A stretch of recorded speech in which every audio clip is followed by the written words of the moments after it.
Hey guys, last time we showed up, kind of going into. Let me see. You wrapped up your fight with the gelatinous cylinder, went down the hole and retrieved Zarius's spear, and also found a small chest that seemed to be unclaimed. Within it, you found a couple of items, a kind of a stretchy slime blob, and as well as a little dark crystal amulet. You kind of continued out, had some conversation with each other. Pinky and Kevis had a heart-to-heart, revealing some of their backstory, and then you guys are trying to figure out how to move forward with your quest, and you've got one last thing to do to get your kind of proper audience with Bavlornia, and she is sending you on a trio of tasks, two of which you've already completed. The third one is to pick up some taxidermy animals that she is expecting. And also Kevis had a good conversation with a birdish Oberon. And I say ish because it wasn't fully a bird. And even Moose found out that his blood was explosive on an arrow for whatever reason. And yeah, now you guys are heading out of the tower, and Clapperclaw is up on a tree, rubbing his little metal claw across back and forth on the little raised map that Oberon had created in the tree after pecking Kevin's finger and drawing his blood. So, welcome guys. What you doing? Kevis is right up there with Clapperclaw. Mm-hmm. What are you doing up here? Just hanging out, and like I said, this is new. I know all the trees in here. I like to climb trees a lot. And this is new. How torn up is it looking with him scraping through it? It's not. He's just using the rounded side of his claw, and it's very gentle. Like he's not messing with it. Like it's not actually destroying the integrity at all. What do you mean this is new? Well, I know like all the trees and all the branches that are sitting on. This is like one of the best in Downfall, and this is new. I haven't seen this before, so I'm just like playing with it, I guess. Do you like it? Yeah, it's nice. Definitely. Is Pinky up here? Mm-hmm. I'll look at Pinky. Pinky's like fluttering right next to him. Looks over at Pinky too, and you hear that little rattle in his head. Hey!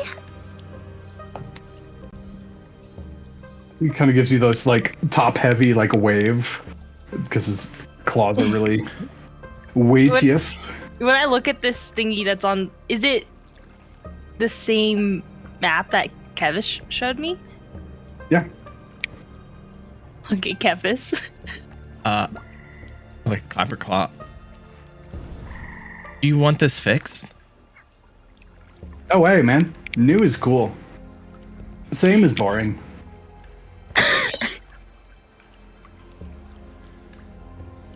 This is okay. I get to play a musical instrument now. Like this is definitely my spot. I mean, it was my spot before, but now it's like even more my spot. So you're saying if we need to find you, we can find you here? No, I will go wherever, but this will be one of my favorites. Cool. Okay. So yeah, it is cool. Yeah. Mm-hmm. Kevis just looks at Pinky and shrugs. Like, Yeah, I think we're good. I think he's good. Did we need him? We needed him for something. In Piggy's head, she'll hear dead animals.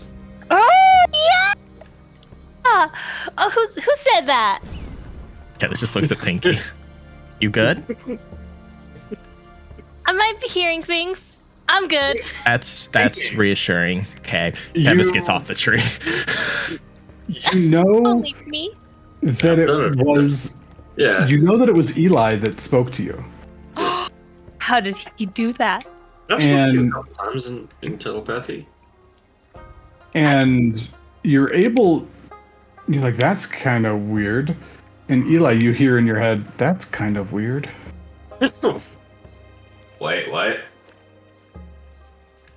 Oh, right. Oh, Copper Claw?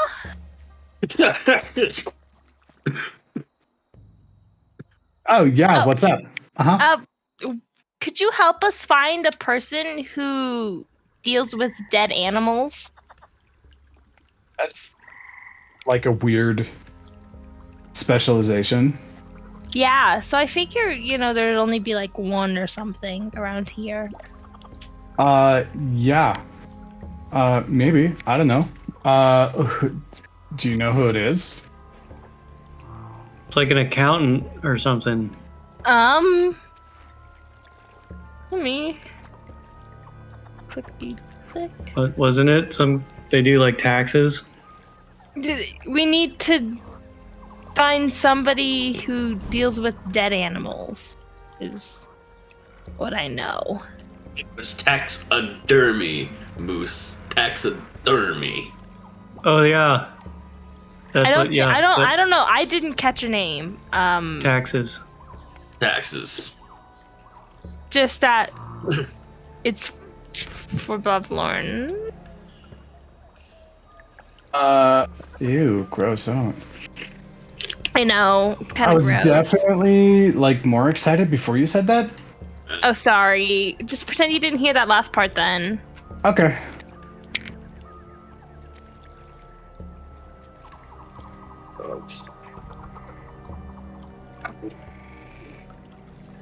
And he just starts ignoring you completely.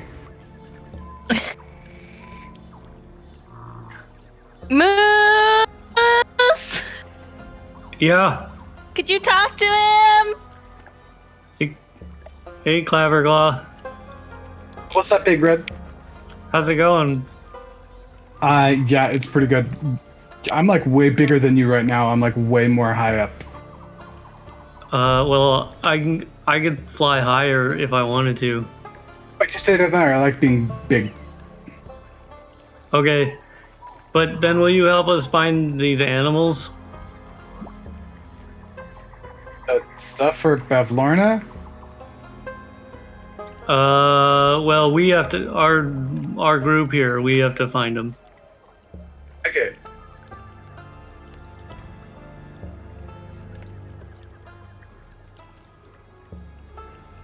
What was that? Oh, I said, what do I get? You get to help. No. What's my, like, prize? Prizes are Oh. awesome. Afterwards, we get to go look for your head. Find your head. Roll a persuasion check. Oh, okay. Oh boy. Here we go. You got this. Yeah, I know. Okay. Ooh! And, like, he totally, like, stops moving. This, like, fidgety child who has been, like, twitching and just running his claw across. It's just, he, like, dead freezes. I get my head back? Yeah, after we get done with all of bavlornia's tasks, our next biggest priority is your head. And he just, like, sits there and thinks about it. And he's like, guys, if you give my head back, I'll, like, help you forever. Oh. All right. That's a long time, but we'll take it. Yeah, I mean, like, yeah, it's like forever is like, 2 days. I think, yeah, or maybe even more, like Like One day. whatever's Years. next. Years. Yeah, and a year is like 3 days, right? I like this guy. Clapperclaw, how old are you? He doesn't know time. He just like, How many days have you been around? I don't know. How many days have you been around? A lot. Yeah, me too. then. All right then. Yeah, okay, so you want to go find animals? Yeah. Dead ones. I mean, Okay, well, sure. Yeah, like there's, Tully,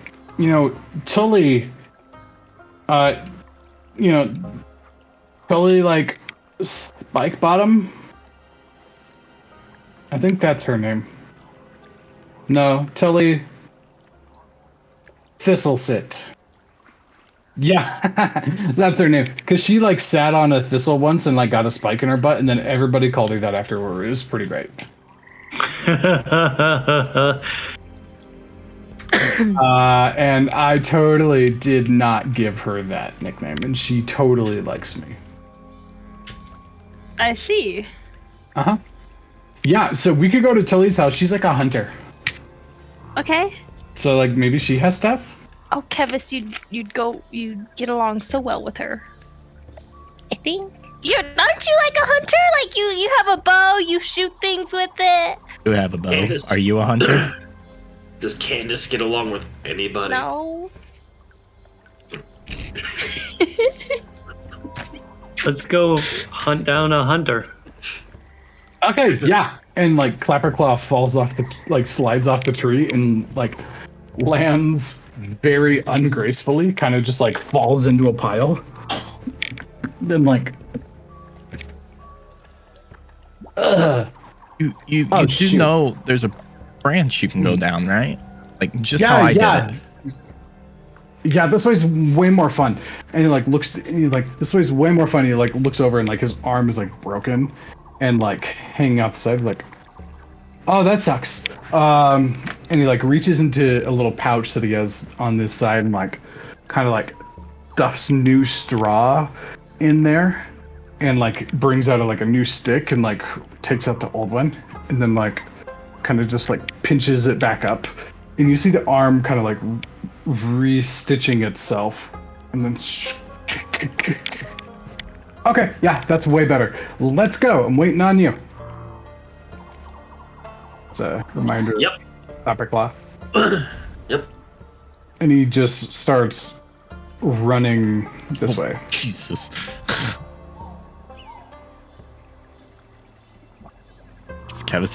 Once Kevis gets out of the tree, he follows. Sounds good. All right. Oh, and I've got Zarius because he's not there. And do you guys just, like, keep following Clapperclaw? Yeah. Yeah. Okay. Go ahead and like, as he kind of got like a head start, go ahead and roll a perception check to Yeah, I'm like, where are we going? to keep track of him. 25. And is that disadvantage if anybody does not have dark vision? Oh, He has it's a dark vision. 25. Okay. Are we all just doing a perception check? A 15. 15. Yeah. Ooh. That sucks. And how about you, Moose? Inbound here. Or, no, 4 with disadvantage. A 12? Okay, 12 for Zarius. Yeah. Okay, yeah. For Zarius. Yeah, Pinky, Eli, and Kevis, you guys all see Clapperclaw still, and he's like quietly kind of tiptoeing in the muck around this guy. Eli, did you recast your light spell? When we left? No. Okay, because you guys did take a long rest, so Yeah, I did not recast it. okay. If you would like to Maybe- recast it, you can. Otherwise, I'm going to take it off. Oh yeah, no, yeah, fucking A. I'll shake my fucking maul a couple times and blink, and my pink fucking purplish light will come off of it. Like it's a glow stick. Like Interesting.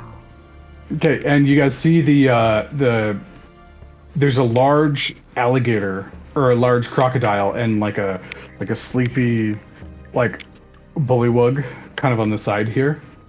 It's essentially blocking your path, and you see Clapperclaw kind of sneaks around and hops up onto the dock and moves forward and just like sits down and starts kicking his feet. Okay, flyers, take to the water. Darius is like, Kevis is "Yep, gonna cast finally." Speak with Animals on this gator. Okay. Is there a check that I have to do with that or anything? Or no? Just Okay, allows now them it's to just- speak with animals. Cool. All right, go for it. You see it just kind of curled up and just.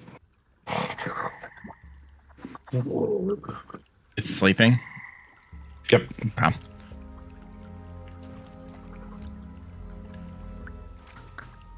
He looks at Eli. Just wait here a second.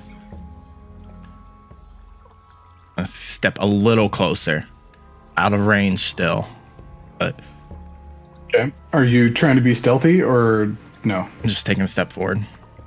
Okay. And- Go down. Very softly say, the group that is walking by you is not food, they're friends. And it kind of shifts for a second.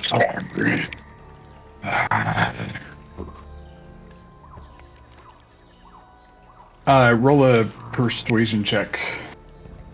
If this thing like attacks, I'd 21. like to throw a dagger at it. 21. Okay. And it looks over and is like, "Who are you?" I'm a friend.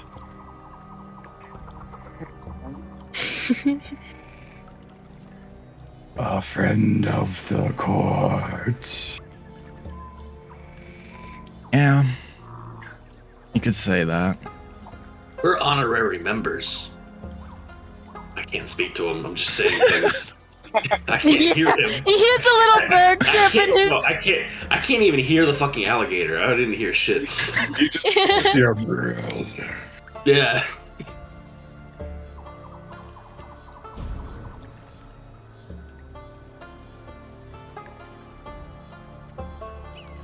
See, Kevin's just like snarling back at the alligator. Watching these two like growl at each other. And just looks at you and is like,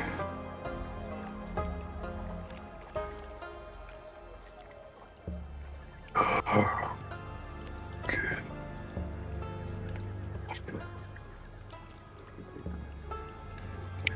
Just continues to like, it thinks about like talking to you, but like just kind of drifts off mid sentence. I don't even know what he said. Oh, he just said, "Okay." Basically. Kevis turns back to Eli. I think we're good. Just be cautious. You go ahead. I'll follow behind in case something happens. Sure. Yeah. I'll shuffle my ass around this fucking thing. And time to quote my dad's favorite line from Indiana Jones: "Egyptian asps, very dangerous. You go first." Yeah.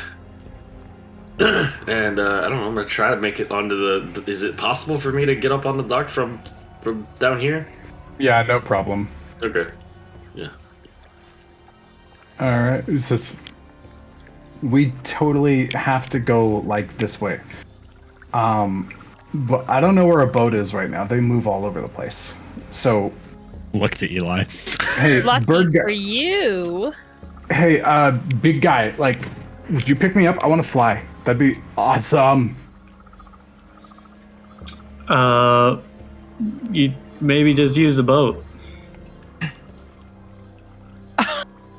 boat's not nearly as cool as flying. Look at his boat. And as he's saying that, I'm throwing the box after I drew the sigil into the water. As it comes out. And it grows full size. It's like, wow! And he just like runs and jumps in the boat and like belly flops. See, I told you. Yeah, now make the boat fly. I don't think we can do that yet. Why not? It's a magic boat. It can do whatever it wants, right? I think that's the extent of its magic tricks. Oh, I guess it's still alright. It's still pretty a cool. newer magic boat, maybe. It's still getting its flying abilities. Oh, do you think it's gonna like get more powerful over time? I don't see why not. That is so cool! Yeah, I can't wait. Yeah, me either.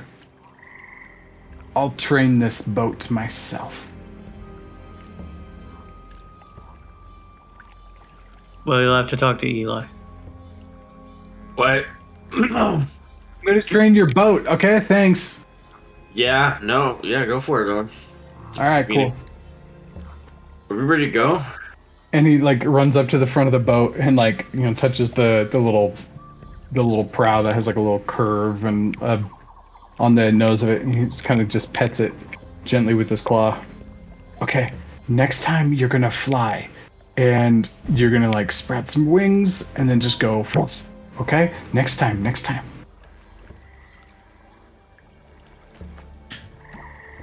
Better talk to the gator. Okay, you're talking to the gator. No, I'm just saying, Kevin's there's breath. I'd rather be talking to the gator. All right. You guys getting in the boat? Yep, getting in the boat. All right. That's what we're doing now. All right, easy enough.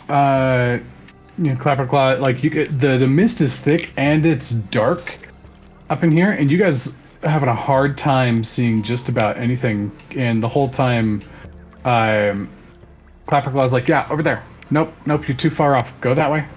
Go that way. No, I said the other way. Oh, jeez, you guys don't listen." And you know, it only takes you like a couple of minutes, but you get to the other side of the dock. It says, "All right, come with me." Wait till everybody gets off the boat, and I'm gonna draw my insignia and put the boat back in my pack.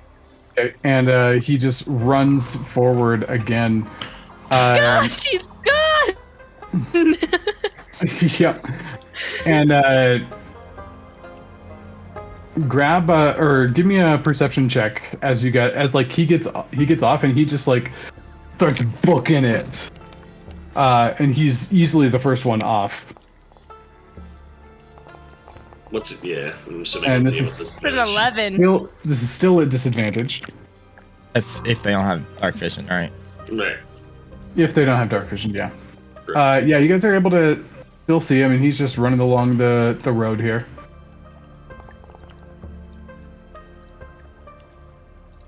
Okay.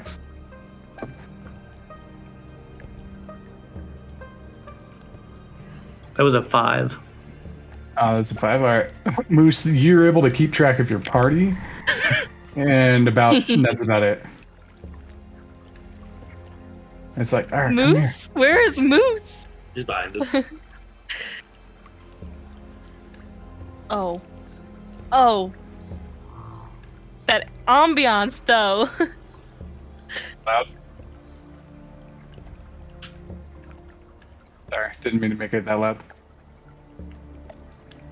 And let me see, Eli, Al, and Kevis, as you guys are kind of walking by, just going along this little trail here, there is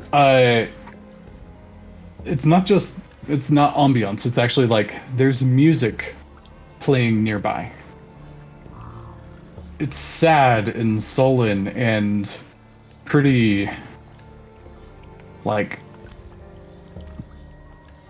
dire. Sounds like it's coming from kind of like a large, deeper sort of lute sort of thing. Can you tell which direction? Yeah, with your perception check, yeah, it seems to be coming kind of from your, from behind you and to the left a little bit.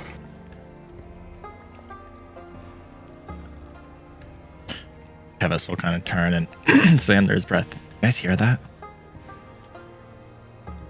You hear it? Yeah.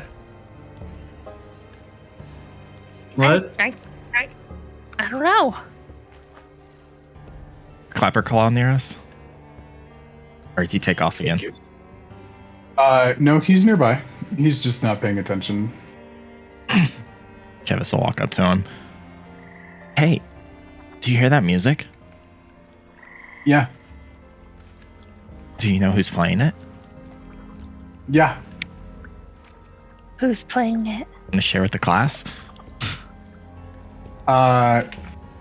What's that class? Would you like to share with us? Oh, you guys are a class. Got it. Sure. Floor Yes. gang. The floor gangs are classes. This is super good things to know, guys. Yep. Anyways. The more you know. Character. Yeah, that's Octi. Who's Like, Octi? like Who's an octopus? Octi? Oh, Octi's the guy with the music. That's what I just said. Where is Octi? Oh, he likes to hang out in the mushrooms. Are these mushrooms safe? I don't know. They've never attacked me or anything. Oh, okay. I don't want to go see these mushrooms. Yeah. So, we moving or what? And he like starts walking forward without waiting for the answer. I wanna hear. We don't. Kevis just follows. We don't know where to go without him.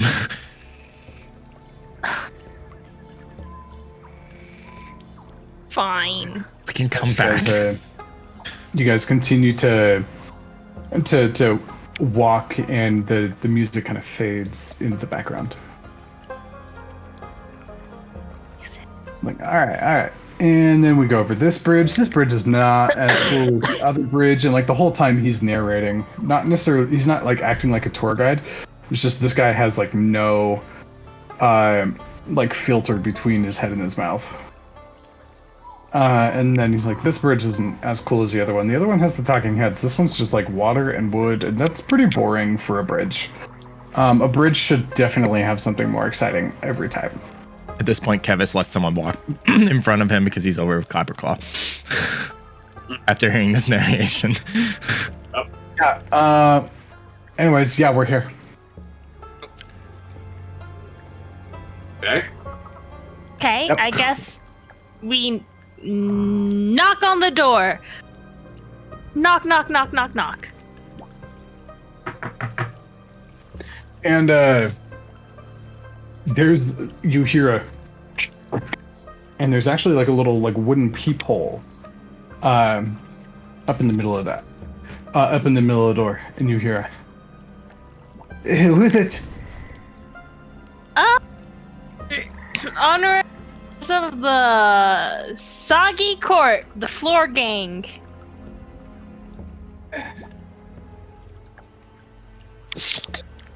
And you hear No, some murmur. no.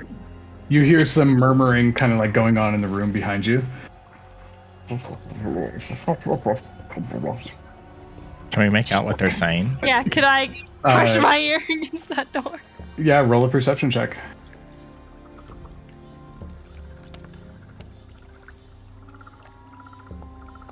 $15. 25. Evis, would you chill out, man? It's gonna Kevis is like pushing up against like Pinky and Eli who are already over here. Like Using all of your luck for Right. nothing. Right. Right. My plan. And you hear several voices in there, and one of them is, Floor Gang? I don't know any Floor Gang. Yes, but I don't. Should I let them in? And somebody says, well, that's of course. They could be useful. So before they look back out, Kevis is like, just FYI, be wary of these guys. Oh, I don't know what you would be weary of. Like, these guys are harmless. All they do is, like, kill things. Clap- And then, They- like, Kevis just looks at Clapperclaw. Why don't you stay out here? oh, but I wanted to see Tully. I haven't spoken to Tully in a while. It's fine Listen. if he comes in. Who's Tully? yeah, come join us. It's fine. Tully Thistlesit. Ah. Thistlesit. That's the hunter you're going to talk to, and I want to see them. Kevis like, It's okay. not Spike Bottom. No, that was the other nickname that I decided not to give them. Somebody else definitely gave them the nickname. It wasn't me, but that was a different nickname that I heard. But yeah, Thistlesit. That's the one that stuck. Okay. Kevis just tells Clapperclaw, just stay behind us. Sounds good. Behind. And he like goes over to Moose and he's like, "Hey, dude, can you pick me up? Yeah. Sweet. I want to be like on your shoulders." Okay. Sweet. And I'll scooch down so he can climb up. And he kind of like grabs onto your arms and like kind of like does this like awkward thing. And it's like there's definitely a moment where you take like a boot to the face as he's like repositioning, and he has like no spatial awareness of where his body is and versus yours. It's like, all right, and he kind of grips your horns. He's like, let's do this. Yeah, woo. Here we go. And I will forget to duck as we head inside. Oh my goodness. And you hear,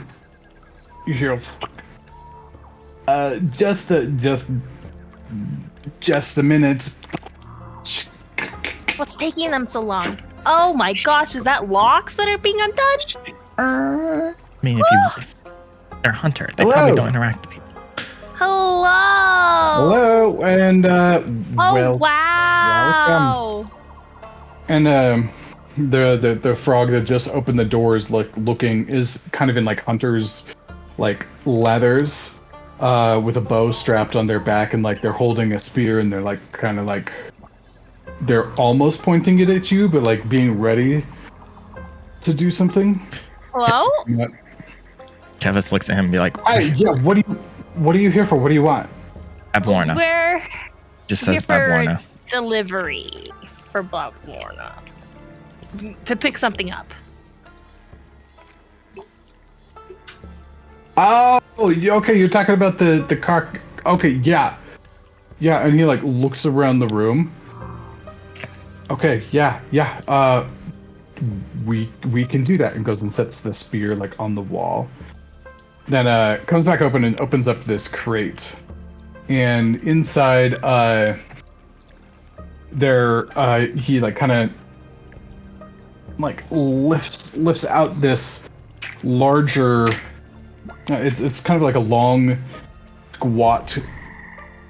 Oh man, I'm losing my words. It's a little long, squat case, and he pulls out like one that takes up about half the space.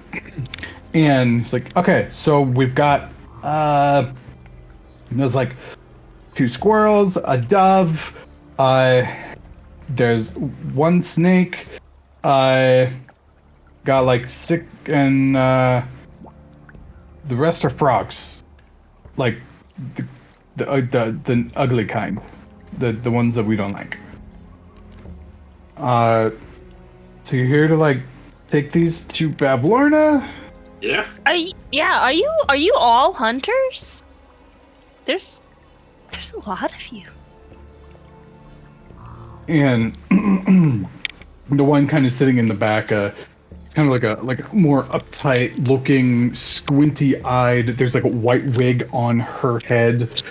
She's very frilly, and of the kind of regal looking frogs, she is one of the cleanest that you've seen. The other ones have very frequent like mud and grass and swamp stains on her, but her kind of flowy robes are like mostly still bright blues and greens and stuff.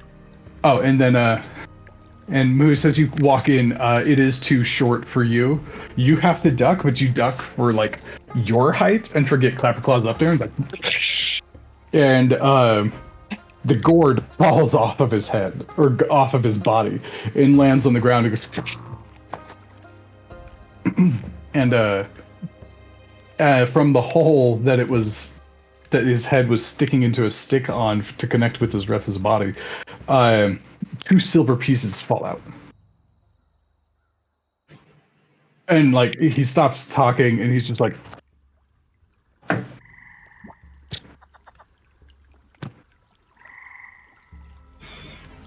think you should put it back. Put him down. Yeah, put the thing back where the head should go. This is The head go? Where'd the head go? I don't know. It's right rolled here. over into the corner. Oh Let me my just- gosh. just I'll get it go and put it get back there. it. I'll go Weird. get it. He picks up this head, carries it like the size of a pumpkin compared to her. Be back.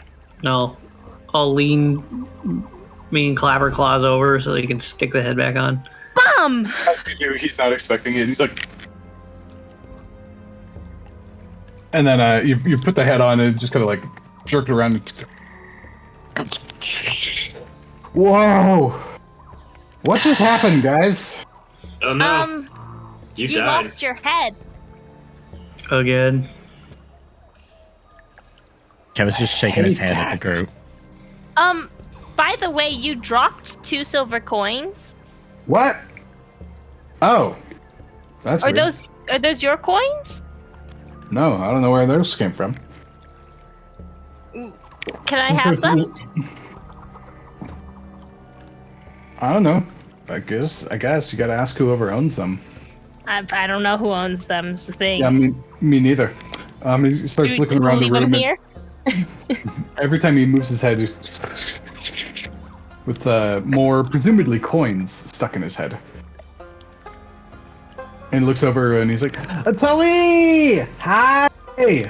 And kind of up until this moment, like this frog has been focused on the carcasses and looks up and is like, "Who let you in?" I did. He came in with me. Can you take him out with you? Yeah, we're definitely gonna go here soon. Not soon enough. So are you all hunters, or is this just group meeting? And the kind of fancy looking frog in the back, she just kind of nods over to the lady hunter that is like grabbing the pelts and stuff. And Pinky inside of the chest, actually, Pinky and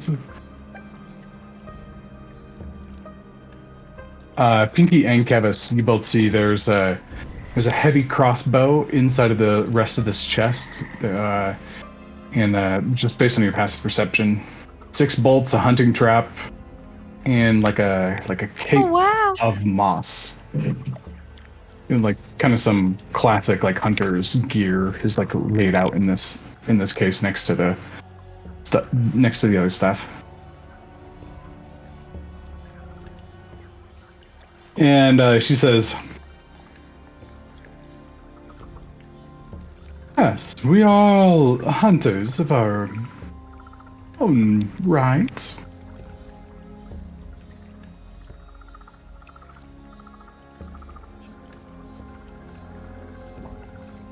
So this frog over here's Tully. Bottom. Spike bottom. Who are the rest of you? Who are you? I am Pinky. Let me see what name they gave me. Something fly. Sparklefly. Marco fly, yeah, that's it. Shiny fly. Shiny fly. That's it. I need to start writing these down. You guys' nicknames. I wrote down my nickname. I lost all my notes, by the way, guys. No! Whenever my PC crashed, I have none of Eli's backstory, none of my notes, nothing. Oh, crap. Take notes in D&D Beyond? Because then it's on the cloud? I guess.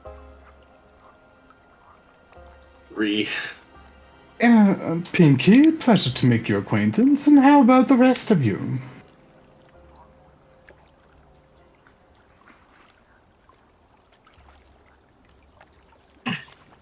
They call me Moose. And where do you hail from, Moose? Castle Ravensmire. Is it prestigious? I don't know what that means. Are you famous? I think so. Good. One should know the fame and renown that comes their way. You've probably had our apple brandy. Sounds marvelous.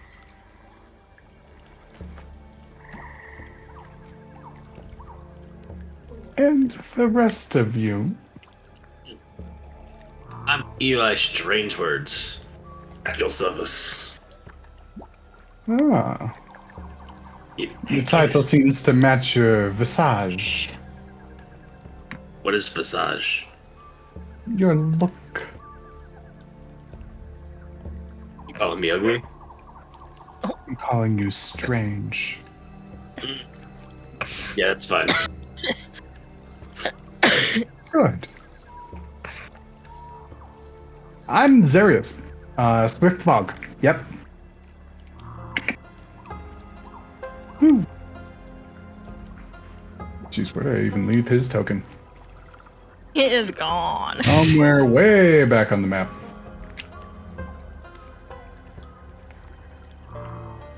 Okay, I got him. He's in the room. She looks at you, Kevis. Lastly, Kevis. Dark tree.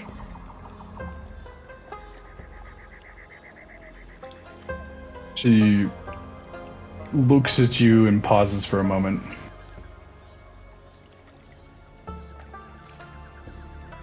Dark tree, you say? It's the title I was given. By whom? The king. Olog. Ah. Gallump. Yeah. Am. What an unsightly cur. Something we can agree with. Is the term. Surprised that. Yeah? Surprised that he can manage to be competent occasionally. What's that supposed to mean? Yeah. My name? Yes, of course. What's yours? Before I give you mine,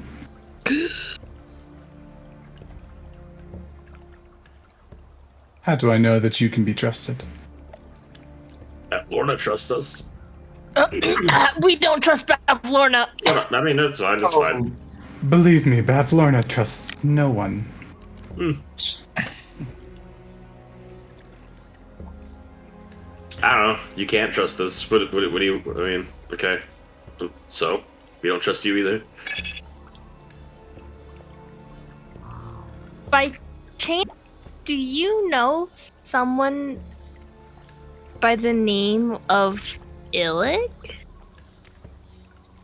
Her eyebrows shoots up.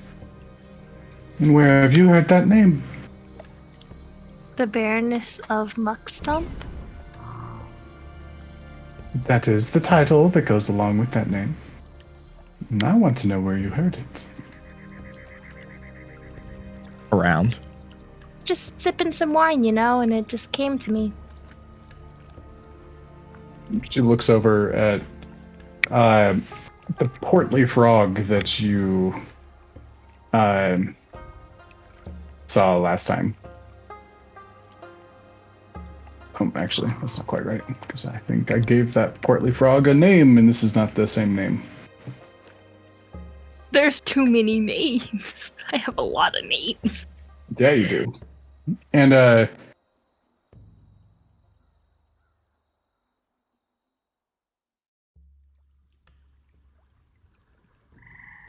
she looks over to the one standing, the kind of dapper-looking frog next to Kevis.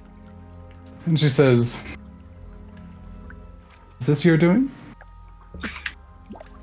And he just nods slowly. She says, "Oh. Well, in that case, honorary members, friends of or at least acquaintances of Bavlornia, but you don't trust her, and you agree with my assessment of the king."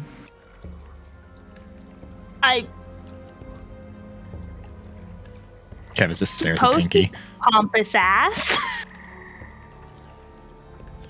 You have a flair for the underdramatic.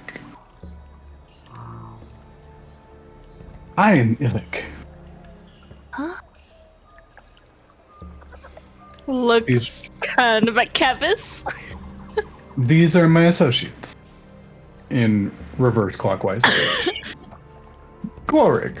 And the kind of tubby looking one goes for a bow and kind of has to step forward slightly to keep his balance and go back. What was that one, Morgan? Glorig. Glorig.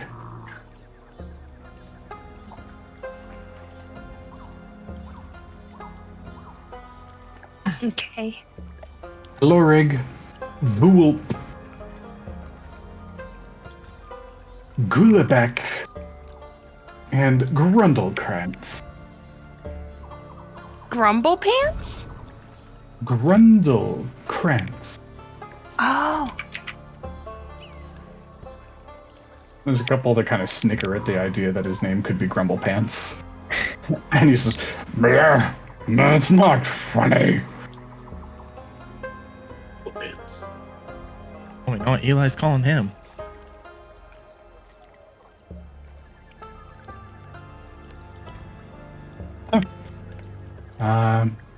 Pleasure to meet your acquaintance. I'm sure that we will have plenty to discuss and coordinate on in the future. For sure. I think so. We're just here for a little bit, and then I think we might be on our way. But it's always good to have some people who you can call on in case of emergencies. I don't know if they were that close yet, but No. perhaps someday, with the right amount of favor earned. Fair enough. Oh, do you normally deliver this to Bavlornia, or so other people usually come over here and take this stuff for you, or how does this normally work? Elisa's usually it's me, but I've been a little busy lately. So I guess I was late on the shipment. Oh boy, I'm not looking forward to that. So we're doing you a favor by appeasing her with your goods without you being there, right? A little bit, yeah. Okay.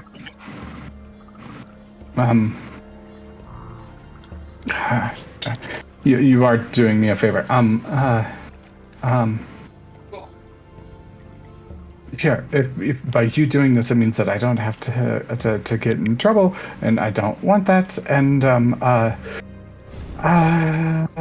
and he looks, and he goes into she goes into the chest and grabs that cape of moss. She hands it out to you all. It's like, here, this is my A mock cape. You can have this for doing this for me, so that it's a fair trade if I don't get in trouble with bavlornia. I'll take this moss cape. How big is it in comparison to me? Twice your size. Oh, yes. This is beautiful. If you try to wear it while you're flying, you were at half speed. I turn around and I toss it to Kevis.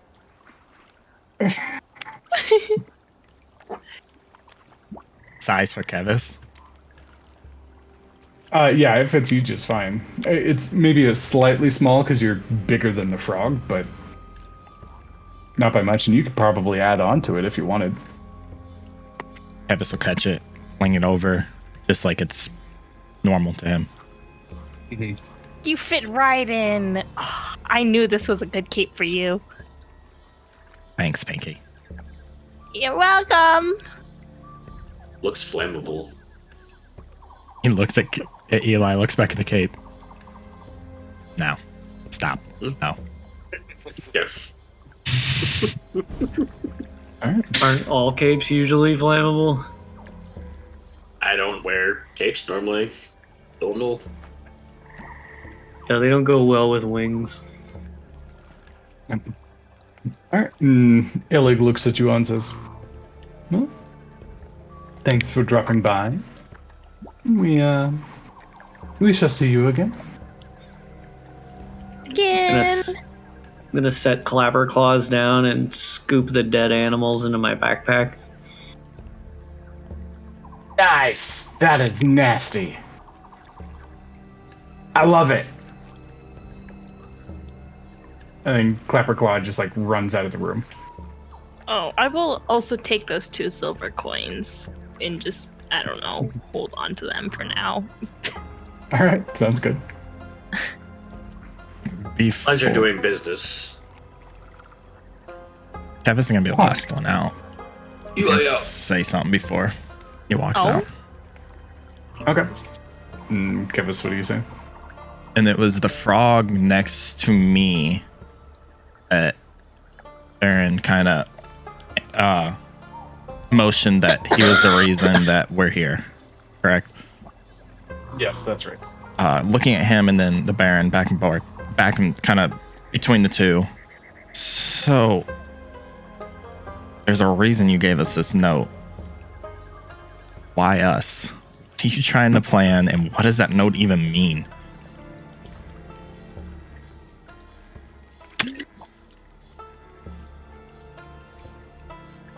And the one that Gulabek, who's the one standing next to you, leans back nonchalantly and kind of holding his arms. Something has to be done about the current state of things.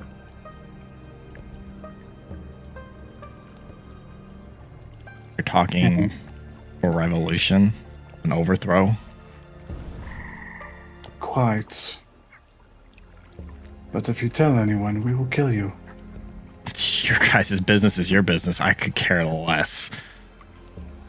I'm just curious why you're reaching out to Pinky or the group here.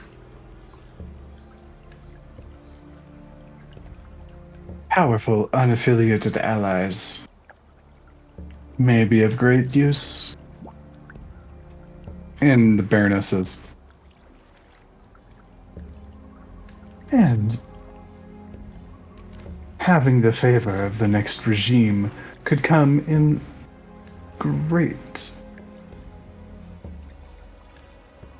times of need. Gosh. Could be handy. Is your revolution only for the king? Or is it higher? You targeting bavlornia? And they all look around the room, like a little bit panicked looking. Just says, no.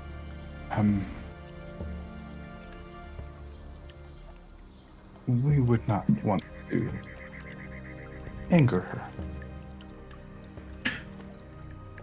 We merely seek to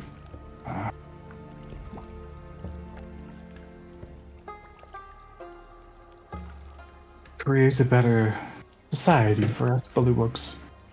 Insight check. Okay, yeah, roll it.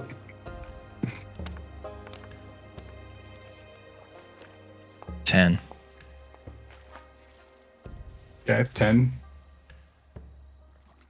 You don't know, man. Like, this whole thing of, like, frog politics, this is strange for you. You can't get a read on her. Whatever business you have, like I said, I don't give a shit. What I do care about is this group. And if harm comes to them, then that's a problem.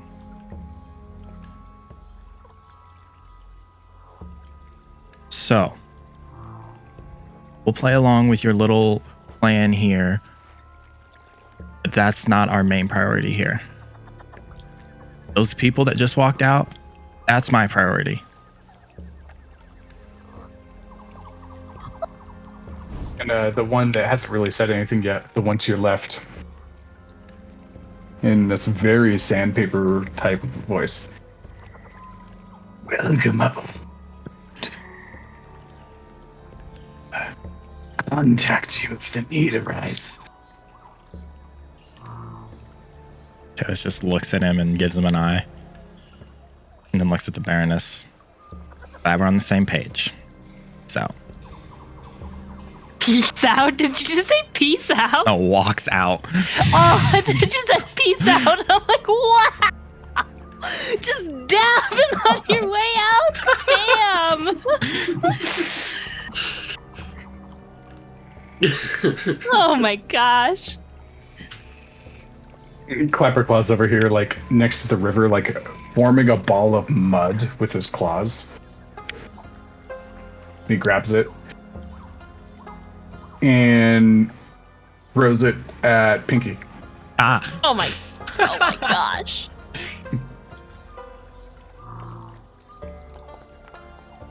And it's a natural one. That's karma. He throws it, and the mud's a little bit like too sticky and heavy. It like rips his arm off, and like and there's like a claw stuck in it. He's like, man, walks over and like plucks it out and like sticks it back in. Clapperclaw, that was kind of mean. What are you talking about? I don't know. I feel like you were targeting me. You didn't see nothing. Okay. Whatever you say. And he, he grabs gets a little bit more mud and just like keeps walking.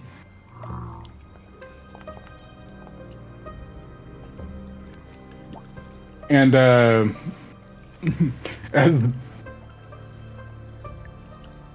then Moose, are you flying or walking? Flying. Okay, cool. Just kind of like drags the claw on the ground behind him, leaving like a trail of mud up the pathway here.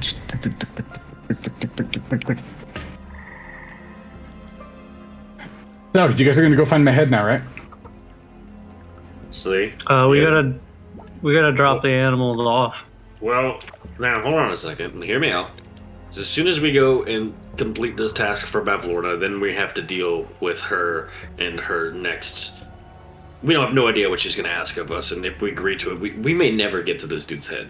Do we want to just go ahead and deal with his head, and then deal with bavlornia? This is like a little something we can do in the meantime.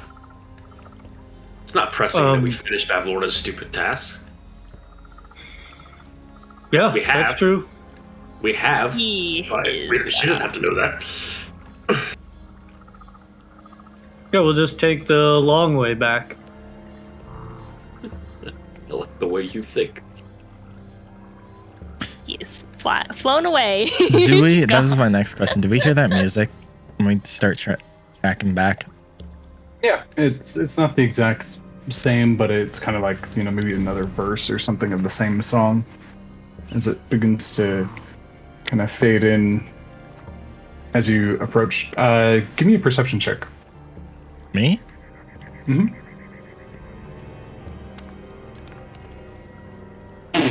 There goes my luck. It seems to kind of like radiate and like echo around, and like this time around, like you're like shaking your head after having kind of a tense moment with the frogs, and like you can't keep your focus straight. You're like, I can't tell where the source is. But we originally in Clapperclaw said over here in the mushrooms where it was Yeah, before. in the mushrooms. I think Kevis would then just kind of look at the group and kind of motion towards the mushrooms and start to walk over there. Pinky's like already gone. There. She's like, okay, I finished your guys' little nice little task. I'm gonna go exploring. Sorry, and as we're getting closer, I'm gonna drop the sound of the volume of that music. Do you guys want to like play music back to them as I pull out my flute? No, you're not playing that flute. Let me. We could play Here. together. We No. can play together. Yes. No. I will You're do gonna. that. Okay, look. I will play with Kevis, you. Kevis, take the flute, please, and What? play it with. This is my flute. Okay, then keep it down. I'll give you like flute lessons or something, but don't ruin this music. It's really pretty. Kevis kind of looks at Eli. She's got a point. You guys, fucking flute later. You guys roll up, and underneath the largest mushroom, there's this kind of almost, especially with like the froggy people that you've seen today and lately, which are in general kind of stout. You see this almost comically elongated specimen who's sitting on next to the tree and just like playing along on this lute, and the fingers are moving deftly and well. But there's no sway of the body. There's no like passion in the music. It is completely like mechanical. And there is a tall elf with kind of bluish skin and orange streaks through black hair, just sitting on the ground and playing by himself, just seemingly to just paying attention to just the music.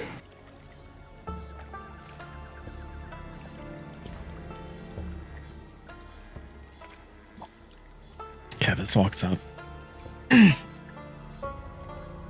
Just kind of sits there for a little bit. Does he see us? Doesn't seem to pay attention. That song that you're playing, it's a sad song, right? Yeah, it is. Kevis kind of pauses at the sentence. Something happened to you, didn't it?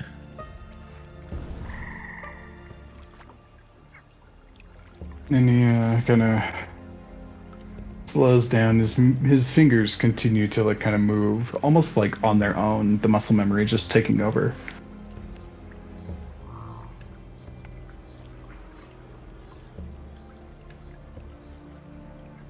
You were right. It did. Something happened. I would say no one plays sad music unless they've experienced something. I would know. Yeah, that's true enough. So what happened to you? Oh, Well, I was tricked. And, I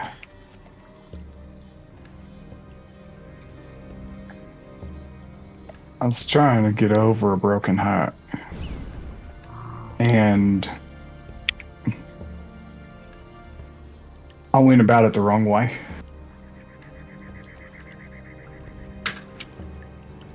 Didn't turn out in my favor very well. So you made a deal. Right. I did. Sounds like a common theme around here. That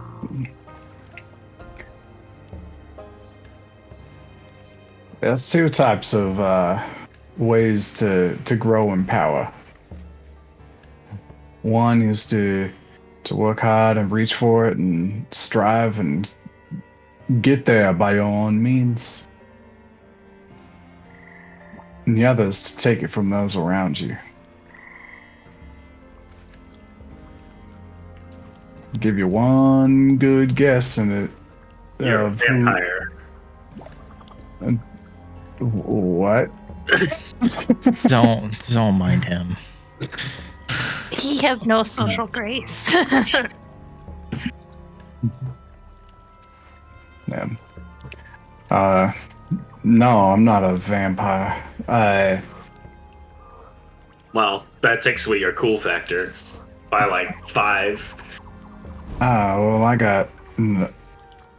I'm surprised I had 5. Taking this man while he's down, I'm sorry. Like, jeez. This is yeah, I was in love once, and she died. I came to bavlornia seeking help, and she said she could fix it for me. She would take away the pain, but she demanded my heart in return. And I tried to pull one over on her,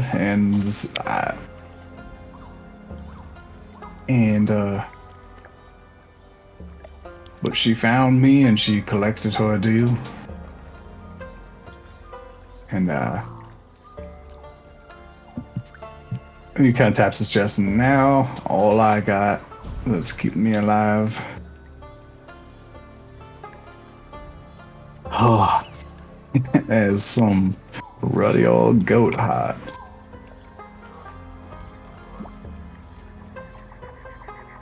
She's got the real thing. And while I know that she took it and it was wrong, but I can't muster up the nothing to do nothing about it. The pain away like she said she was going to do. Oh, it doesn't hurt no more, but I also don't feel nothing no more.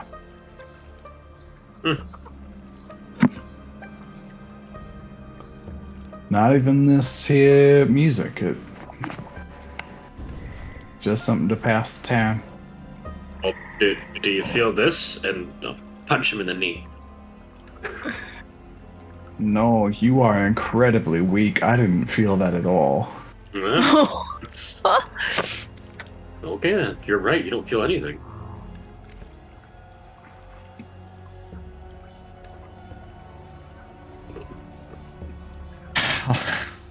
Do you want to try to feel something?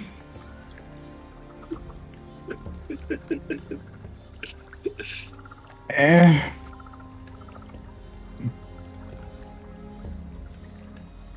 Yeah, me too. Yeah.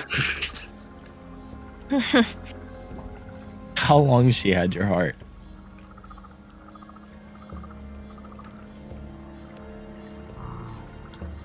I haven't bothered to keep the time. Did you say goat heart?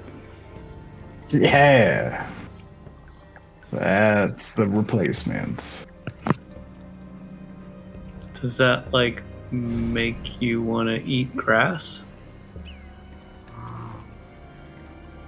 Kind of looks to the side and like picks up a sliver of grass and chews it. It's alright, I guess.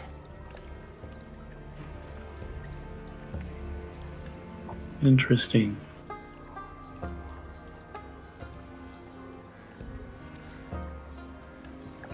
Bavlornia's fucked up a lot of people. Yeah. That's Like- true. Do you have any words of advice for somebody who might be trying to get something back from her?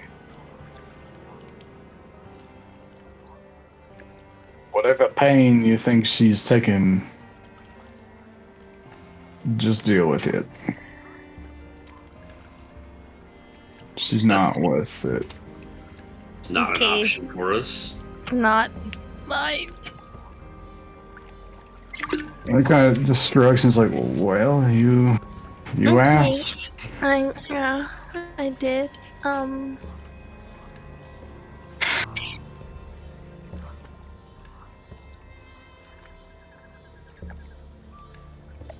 So you sit here and play music all day, and these mushrooms. That about sums it up. And you Go ahead. and you live here with all bullywogs and kind of seem like this isn't your place. Why stay here?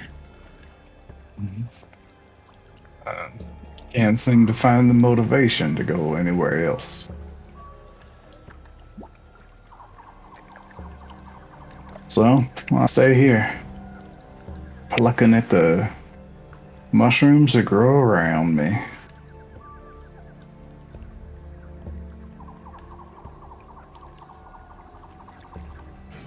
What's your name? And he goes and like touches the top of his head like he's gonna do like a brim roll sort of thing. And really just does it.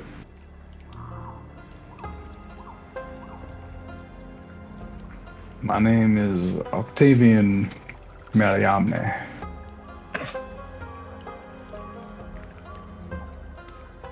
And I will put that in the chat, unless you guys want to attempt to spell it in your notes.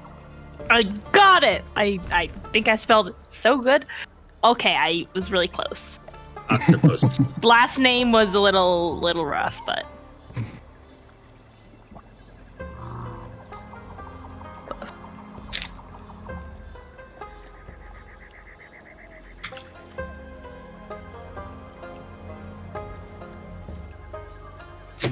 And who are the likes of you? Not that I Yeah. expect to remember. Honestly, do you care? No. That's what I thought. I appreciate your information. We are the Floor Gang. I'm Eli.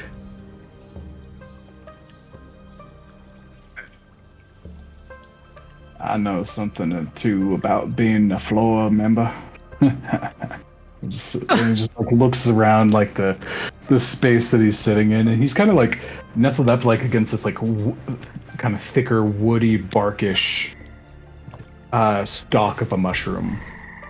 There does seem to be like a little divot that he's kind of like naturally ground out with his butt and his legs that he sits in. Sounds like a fine name. Thanks. I think so too. Most people act kind of weird when I say it for some reason. Well, most people are weird. I like the way you think. I don't. Think? Oh, I don't like it. Okay. Well. This was ever so enlightening, guys. our carcasses are. The carcasses will be alright. Okay. Like it looks like slime is coming out of your shirt sleeve. That's fine. Why is there slime coming out of your shirt sleeve? No, look, like he's talking about it in my picture. In my Discord. Oh, I. Mm-hmm. Ooga booga. I've lost my arms. Alright, you got and Clapperclaw like climbs up onto a nearby mushroom and like just waves at him like, "Hi, Acne." Hey, Claus. How's it going? It's like, I don't know, pretty good. Met these guys. There's some new stuff happening, so that's cool. But I'll remind you of that next time. Like, yeah, that'll do. Like, all right, cool, bye. And he jumps off and like starts heading Well- away, and that music begins to play once more. I guess we're gonna go. We're gonna go get ahead. We're gonna go get ahead. Yeah, Get ahead in life. and he, without, prelude, he just starts talking about his head again. Yeah, there's it's like, man, it's this cool head. It's got like these big old sweet antlers on it, and yeah, I really like it a lot. And you will know it when you see it, for sure. Say Clapperclaw. Does it look like the antlers on Kevis's head? Kind of looks up. They're way bigger. Oh, okay. You hear that, Candace? You got small horns. Elves aren't supposed to have horns, so Just the ones you have. They're tiny. talk about tiny and just walks away. You're tiny. Don't worry, Kevis. They seem to be getting bigger. Kind of eyes me. It's like, yeah, just keeps walking.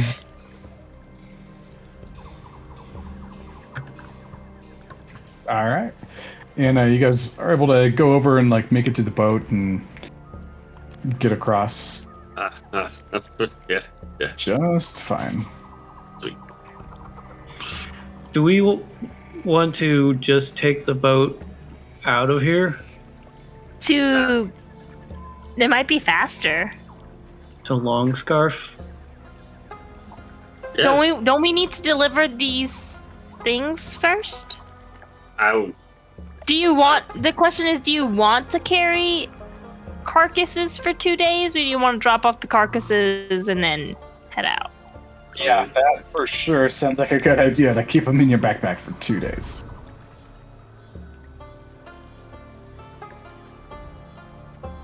It's up to you guys. I don't care. I say we give them to Bavlornia, so we don't have to deal with them later. And then we head out. Alright, just understand, when we deliver this stuff, we have no idea what's gonna happen. We don't know what Bavlornia is gonna ask of us. If we might not even make it back out. I was just kind of hoping that maybe we could take care of this dude's head before we, I don't know. I guess Yeah, you I could would say like to help him too. You should I say also I'm a don't bit want. I'm a bit apprehensive with this Bavlornia thing. That's all. I get it. Yeah. It's good to be cautious about this, but I also don't want to extend any grace period we have with Bavlornia. In the potential of, I feel like pissing her off is not something we want to deal with. Are we still gonna get my book and whatever Zarius lost? That's That the is- plan. But not now. We're still waiting till we have. Well, we had to do this task in order We to need to earn do the these chance tasks. Yes. to possibly make a deal with her or whatever the fuck she's gonna ask. We don't even know what she's gonna ask. So Okay. yeah, we can go there and deliver these carcasses. We can also tell her we cleared her pipes. Giggity. And Your pipes are clean. we cleaned her pipes. Oh! The most Why? emotionless giggity of all time. You're so proud of yourself for that too. That aren't one was you? funny. Yeah, it was funny.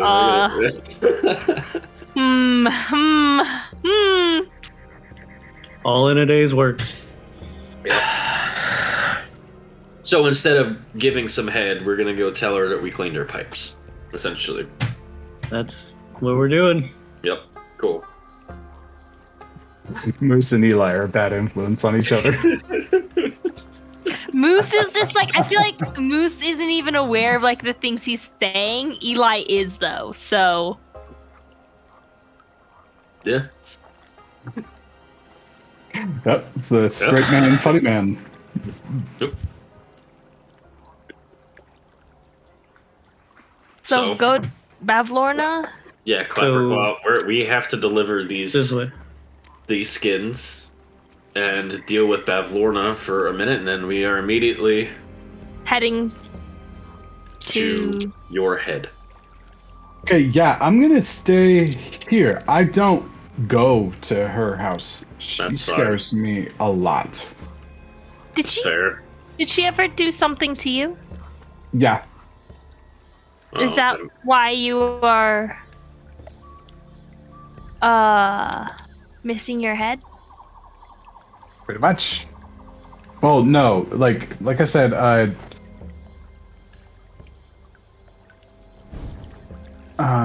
yeah,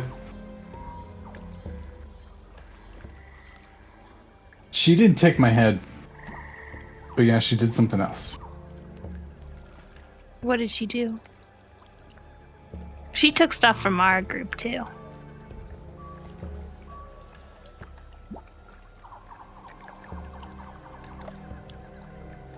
Yeah,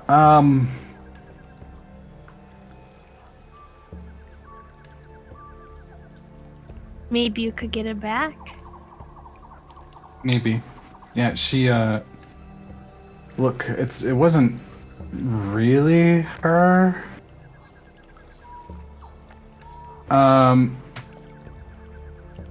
She kind of, look, this, and he like kind of like licks his claws to his body. She made me. She made you into that? Like, did she create you, or did she turn you into something that you weren't? Yeah, I was kind of a group project between her and her sister. Oh. You don't like that? No, hags suck, man. I don't like my mom either. Oh yeah. I used to be alive like a normal kid. And then I died. I don't really remember any of that part, but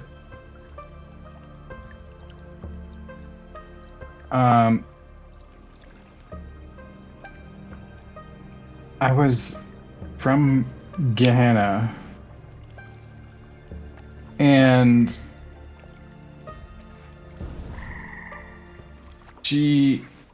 one of her sisters grabbed my soul and like tortured me, like made me do crazy shit, and it kind of like looked like a little bashful all of a sudden for swearing. So, and then and then Bavlornia stole my soul and put me into this body so that she could like say boo-hoo to her sister or something. So I don't like being around the hags. They just hurt people. They hurt me. You're not wrong. I know. Did they kill you? Nope. What killed you? I don't even remember. But then they tortured you? Yeah.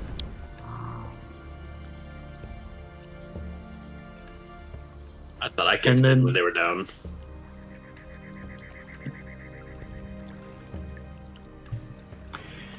Do you...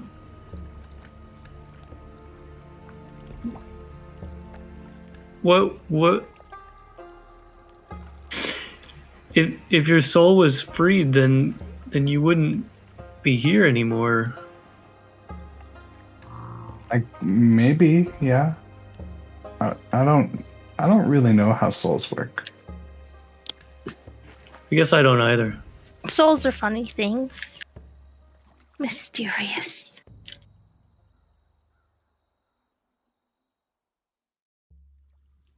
Yeah, so that's why, like, I don't want to go see her. I left. Okay. I've never gone back in after I left. Okay. You know what? You can stay wherever Yeah. you want. Okay, yeah, I will. We're And- gonna go deliver these pelts. Then we're gonna come back and get your head back. Yes, yeah, that sounds good. Let me know when you do. I want it back because if I'm in this body, I at least want to look cool. And that Yeah, head it's- always looked cool. Will you do me a favor? Hey, what's up? Will you hold Chestnut for me while we're gone? Whoa. Yeah. Okay. He shouldn't have to, like, ride around with all these dead animals. Well, and he like grabs him, puts him on his shoulder. Like, this is the coolest thing. Isn't it cool? I've never had a pet.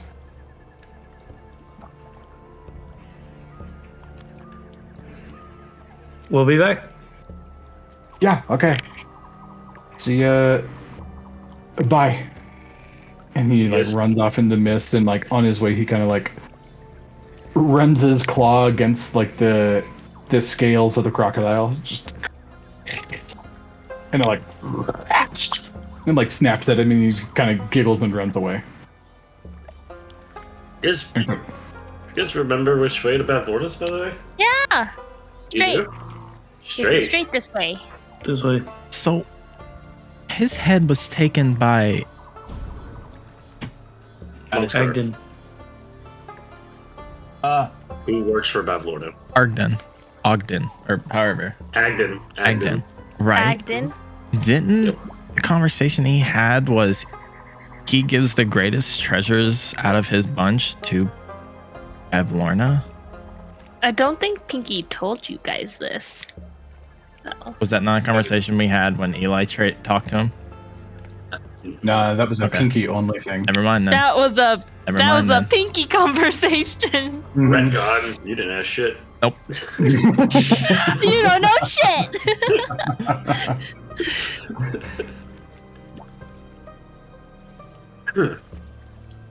Alright, cool, yeah. No, Look though, guys, Agden's not a really bad guy.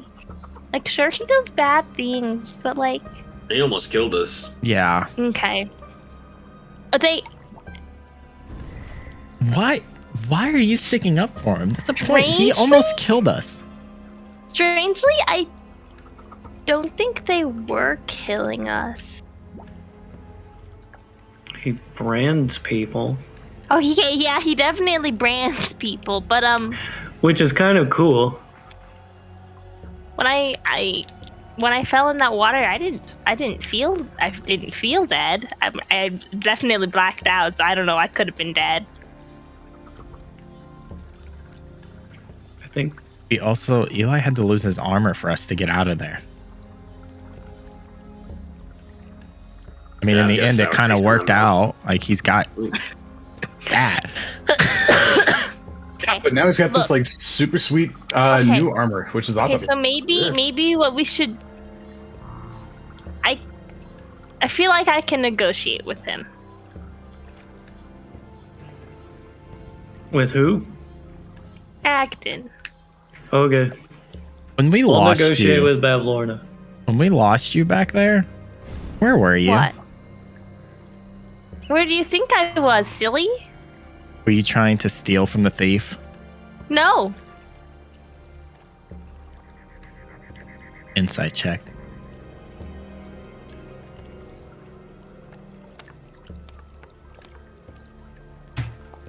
I believe you.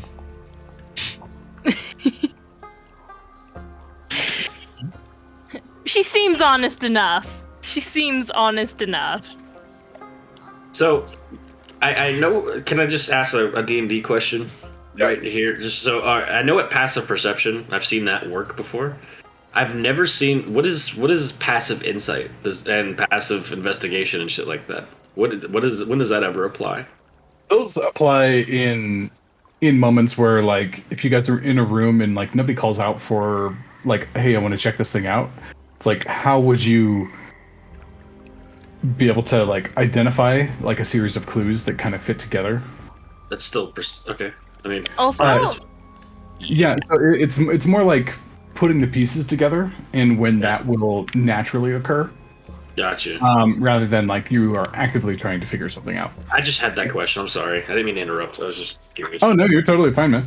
And then passive insight is, you know, kind of the same thing. Like, how much can you tell about a person, their BS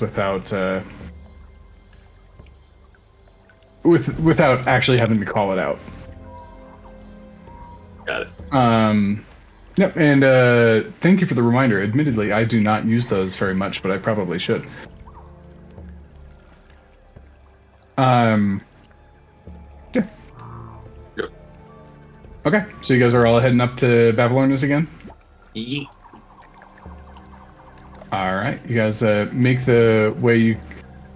On your way, you do see a couple of frogs that are like asleep on lily pads, just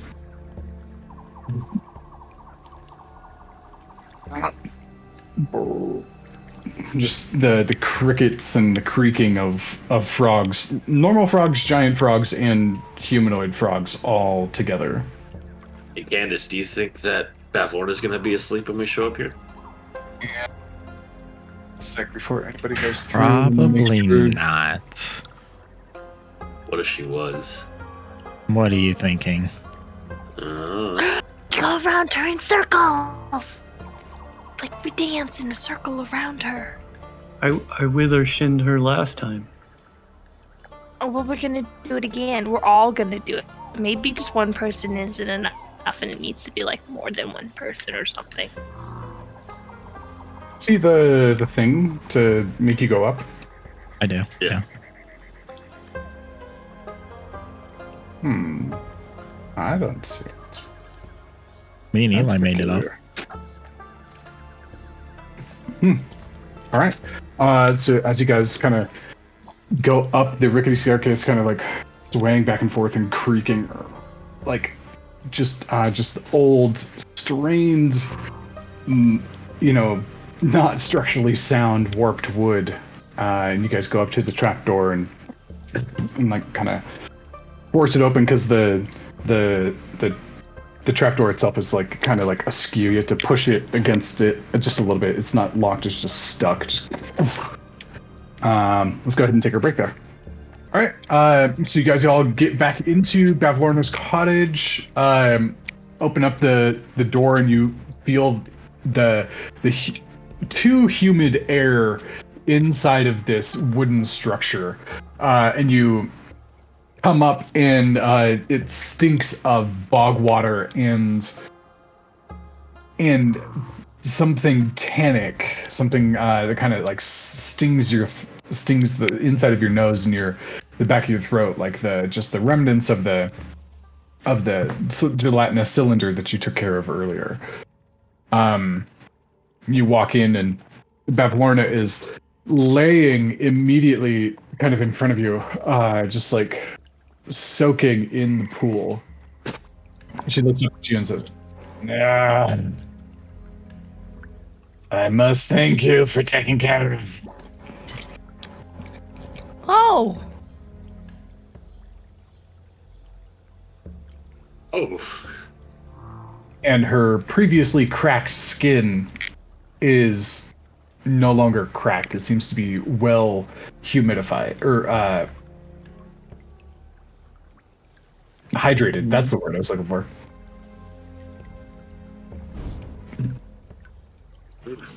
so you're enjoying our endeavors with your pipe slime?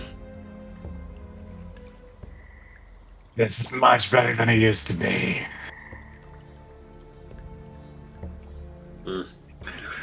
We also have some dead animals for you.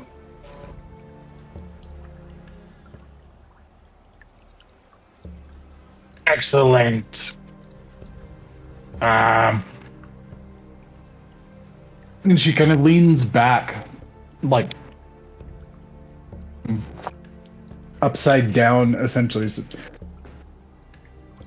First of all, show me, then put them in the room over there. And I will.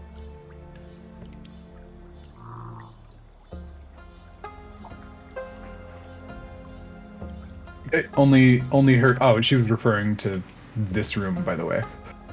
But Moose, I think I lost a volume on you. But you looks like you're flying over and you're gonna present a box to her, or your backpack Yeah. rather. Yep. And I'm flying over so she can see a little closer, and then I'm gonna open up my backpack and hold up a couple dead squirrels and a dead snake and a bunch of dead frogs. Excellent. This is great. I'll give some tying these things together for sure. Now, set them. Oh, go through that door and set them over there, I guess. Over this way? Yeah, the door immediately to your left.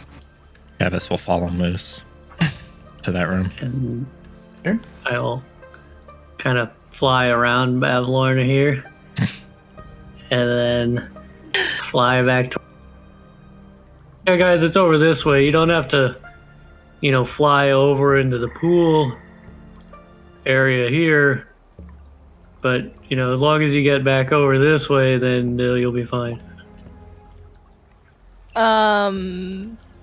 Okay. And so that's our part of the deal, Bavlorna.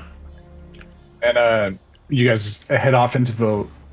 Eli, you're staying there, but everybody else will go inside. And you guys walk into a room, and there's a pungent odor of, like, formaldehyde and preservation chemicals as you walk into this room. And one of the first things that you notice is a full-sized horse's head on a stick, almost like a child's toy, but it's enormously large compared to that. It has glossy black eyes, and its yellow teeth are like kind of peeled back away, or its lips are peeled back away from its yellow teeth. And it's the pole is affixed to like 8 seemingly wire-driven legs coming off of it, like a deranged, deformed spider. And there's in the room you see a couple of crates, and then there's flies and just buzzing around all over. There's bloodstains on the floor, and a blend of kind of stitched together Frankenstein type monsters. Not monsters, but animals. You see a fox with like a turtle shell on its back, and a rabbit with the kind of the belly and lower portions of a beaver, and several different things that are just like forcibly smushed together, all standing on the, or just staying on the wall, kind of in a proud display, like of it looks like almost like a trophy case. This person's so weird. And then on the table, kind of further south, you see a bunch of tools, saws and drills, and a hand crake, sewing needles, and various things of manipulative nature, along with a half dozen unfinished projects that you can't even tell what they are, but they mostly just look like deformed carcasses on the table.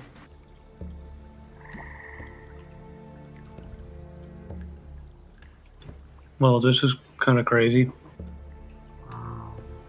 And then there's a low shelf in the back where a bunch of more like discarded food bits are laying there. Nothing in this room looks like creatures. I don't know how to word this. That we've seen. In particular, they just look like just straight up random animals. Yeah.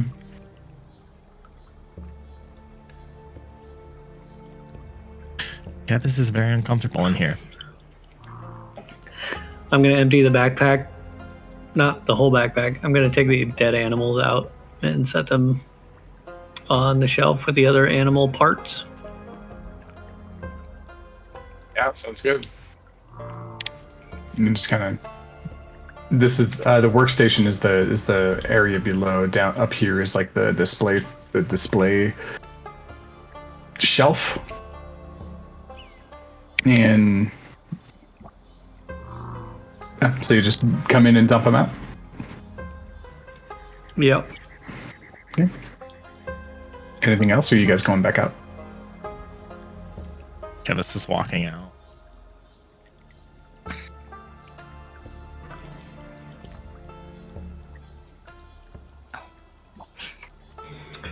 Guess just walking back out.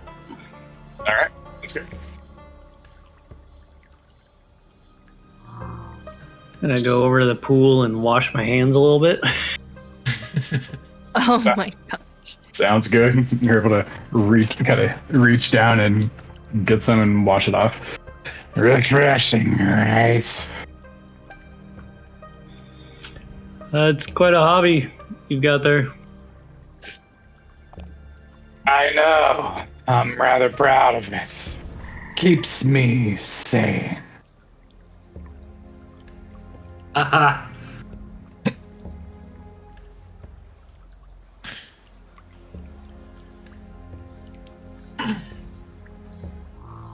So, you've returned my book, unplugged my tub, and made a delivery.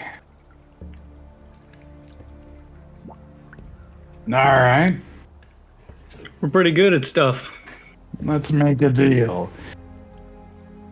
And Charm is sitting over here on the other side of the room. Charmed, I'm sure. And she looks at everybody and says, Well, bavlornia, you seem to have acquired yourself a rather useful lot. Floor gang knows how to clean up. I imagine so. And Pinky, as you're over there staring at her, and Kevis too, as you get closer, Eli, and like there's just with her feet dangling off this table, and she's brushed all the dirty plates and whatnot to the side in a pile so she could sit down comfortably. Her legs are dangling over the table, but there's no darkness beneath her. There's no shadow? There's no shadow on the wall, no shadow on the floors of her. Even as Eli moves, her shadow is missing. Looks around, see if anyone else notices this.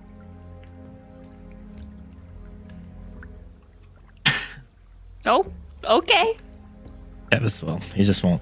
He's since he's came in, he's stared at Charm. Do we see possibly the shadow in this room, leaving this room? Anything? Was there a shadow around? Perception check. Oh yeah, because there was a moving shadow. 14. A 6. 6. No, you don't see a shadow in this room. See my shadow. Well, you don't my see. shadow at least. You don't. You see normal shadows that you would expect to see. Yes. Okay. My shadow's gone too, guys. There's no shadows in this room, period. No. All of our shadows have just abandoned us. They are smarter than we are. Okay, so yeah, I'm interested, Bavlornia. What do you have to say? Well, first of all, I want to know what you're looking for. The price of the work depends on the price of the item. Well, I'm looking for a good book.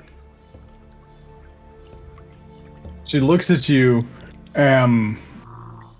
You see one of her eyes twist counterclockwise about 3 times, and then stop. And it spins back. Oh, you've grown big, haven't you? Thank you. I know what you seek. And the rest of you? Our Birdman here has lost his ability to chill the fuck out. I have her other eye clockwise. 3 times. Yeah. Oh, yes, you're an interesting one. You're not from the Fae, but you're not even from around here like normal mortals are. I know what you want. Unless there's anybody else. Unless you can somehow find our other lost things. I don't think you had anything to do with our lost things, though. Or if you can help some people that we've met, maybe. With their things. Seems like a lot of people have lost things to you. Helped a lot of people. Some people say otherwise, but I can't speak for everyone. Simply ungrateful. They don't understand the lengths that I've gone through in order to supply them with what they asked.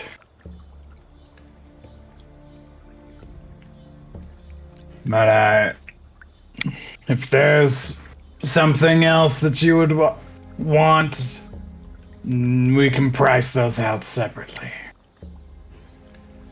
But for this, I take some armor. It's really dangerous here.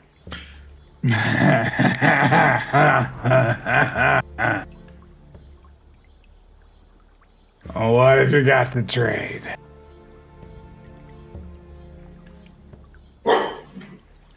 Not a lot. A dog, a barking dog you can have.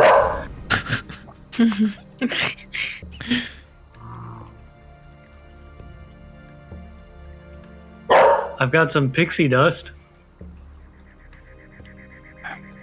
Might be rare from where you come from, but around here, that's easy pickings.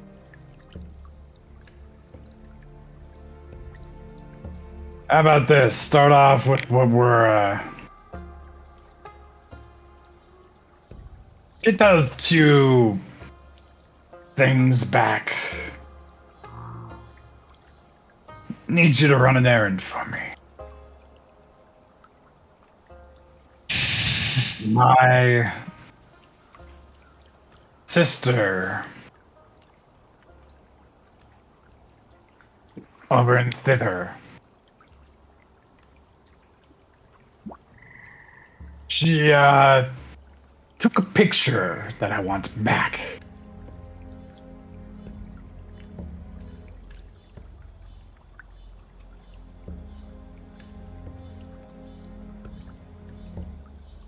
I want you to retrieve it for me.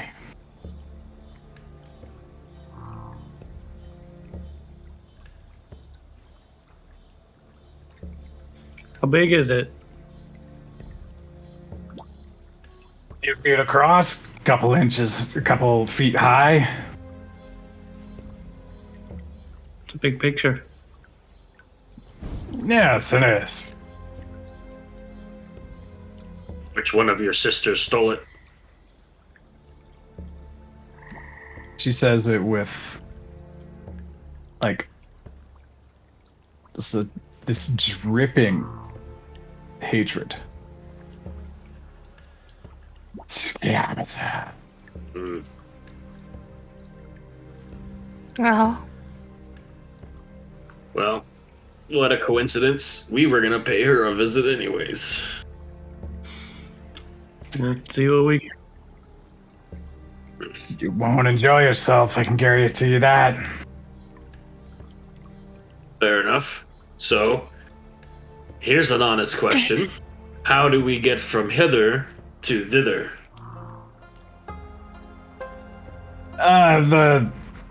The clapper straw thing, he can help. He knows the way. Okay. Fair enough. So, alright. That doesn't seem like anything too terrible, does it, guys? Nope.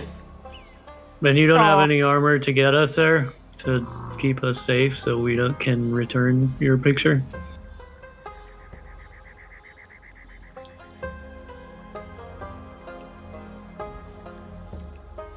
Tell you what.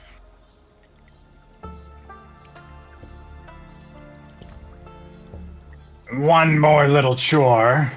I'll see what I have. There's some, a nasty set of bees outside that have been harassing my home. Clear them out for me, would ya? And I'll get you something to work with. These don't sound like too much trouble to deal with. What? Mrs. I get eaten by frogs and snakes? Have you been here? What? You're saying some creature of the Fae? Does this sound like that big of a deal? Okay, like comparatively, are these like giant bees we're talking about? Normal size small bees? Does it matter? Suppose not. Let's do it. I don't care. Let's kill the fucking bees. We're exterminators now. Let's go for it. Bet. Where are they at? Just over there. And she points over here to this door. And if you don't mind, think I'm gonna dip down while you're taking care of this. And she just see her kind of like submerge into the water, and she kind of disappears. Evis. Charm Oh, go ahead. Charms stands up and walks away and says, I shall make a little bit of distance for myself. Before she gets too far, is the shadow still gone? So gone. Kevis is gonna spin around. Charm, is it right? Please. Is it just you and Bavlornia here? She has her little worldlings. Right. Being here, it seems like a common theme of people are losing stuff. And looks at Charm. Did she take some of yours? No, dearie. And he says this pretty loud. So hopefully Bavlornia can hear it. You sure about that? Because if you look around here, the rest of us got our shadows sitting here. And you're missing yours.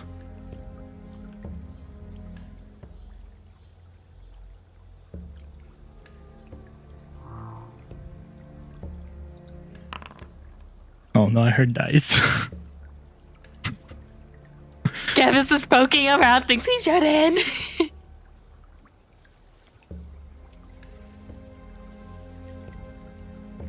That doesn't seem very common.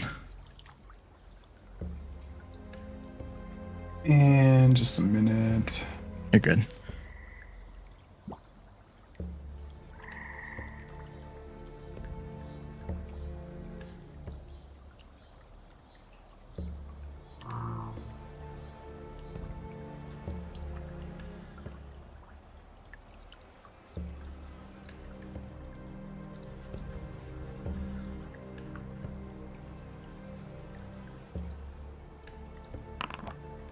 Heard another dice.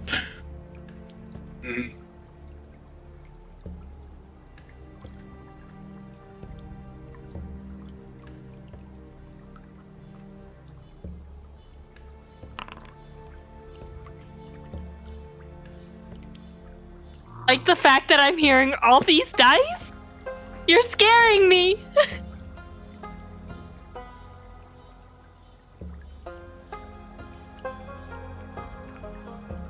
She says, it's a dimly lit room, dear. It's just a trick. Truth be told, I left my shadow in thither.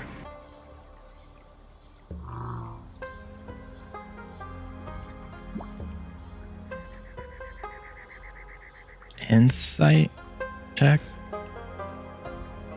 Go ahead.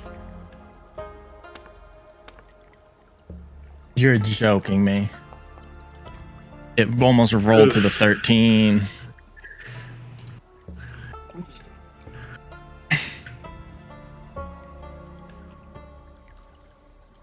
There's something that about her, the way that she speaks, that's a little bit soothing. Okay. Faye is weird. Maybe some people can like leave their shadows somewhere else.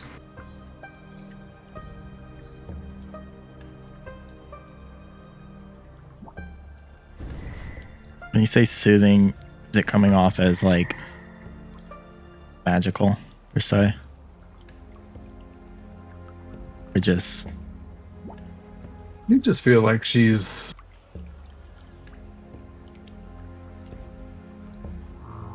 You feel like she's giving you the truth?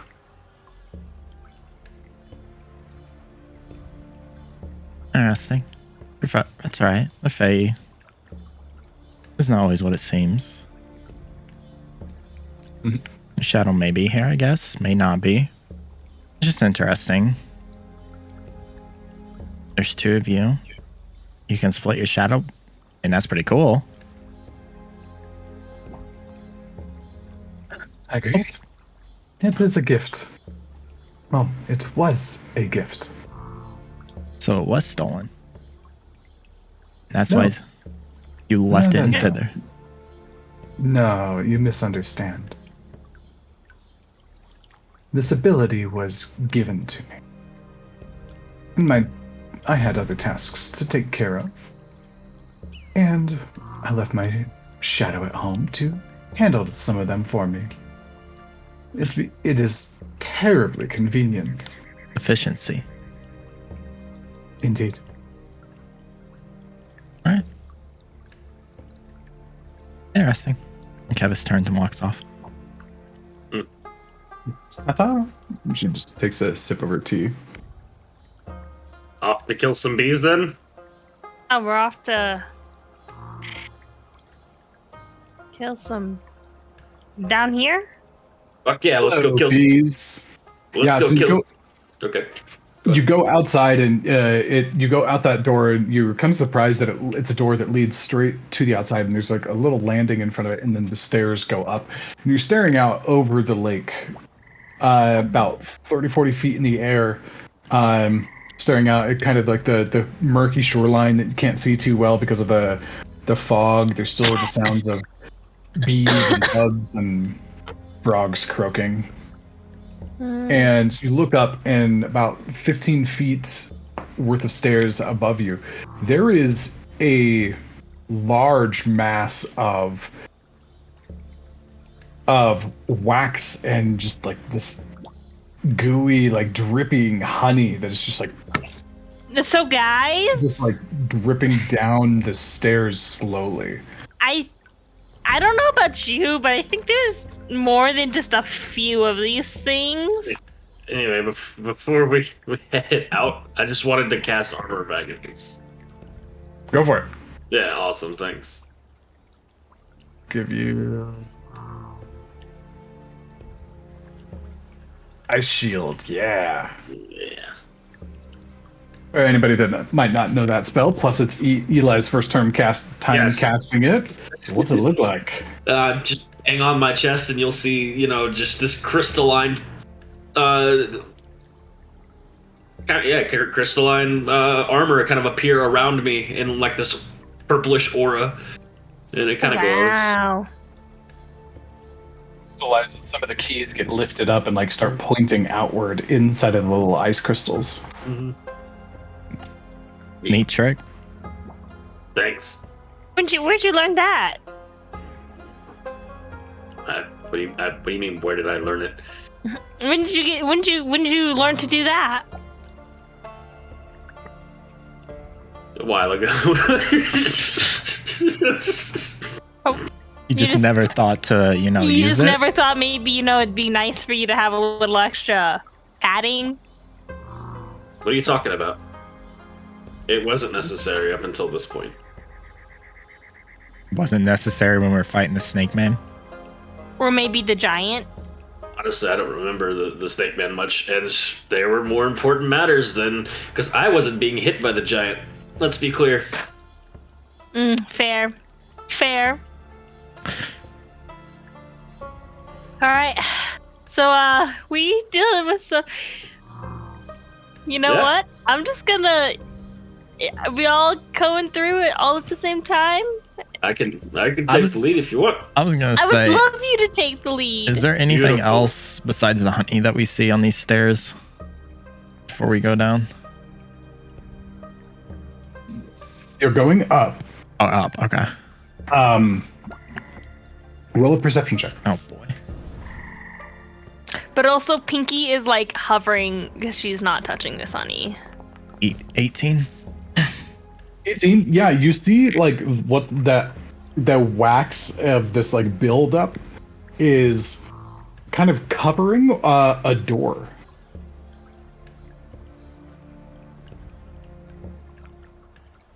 Like another door besides the door going up? Yeah, so like the door that you left, and then you go out, and then you turn, walk up 15 feet of stairs or so, and then there was another door that goes into like kind of like another portion of like the higher up level, and that door is like completely sealed by the wax. You just only see like the corner of it and like just the right angle with a little bit of space in there, and several bees are like spending some of their time inside of that crack. How big are the bees? They're fairly large. They're about the size of a sparrow, each of them. Oh my gosh! The Was it size of such a- Pinky's hand! Bigger than a murder hornet. Murder hornets, yeah. Yeah, they're the hive and the holes are very large, and this thing, the whole like thing encompasses like maybe like a 13-foot sphere is kind of like the closest geometrical equation to this. It's super like malformed and whatnot too. And is Eli able to open the wax-covered door? No, you guys aren't even able to get up there, but you can click on that. You can click on that icon and go to the next level. I got you. Okay. Got it. And I'm gonna Oh. manually move Zarius because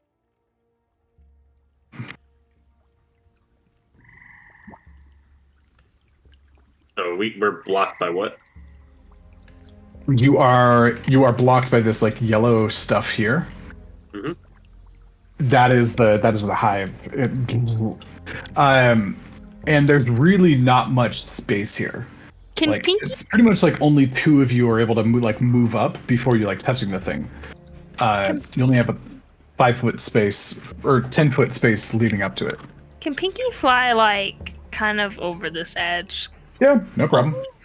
There's a wall in the way. Yeah, Cool. Let me just get rid of the wall then. there's. There you go. Now you got movement. Oop, Awesome. I'm gonna create a new wall because of no reason. Okay. So is it Kevis and Eli are sticking there? Yep. And everybody else is flying? Yep. Okay. And Eli, you are right up close. You start to feel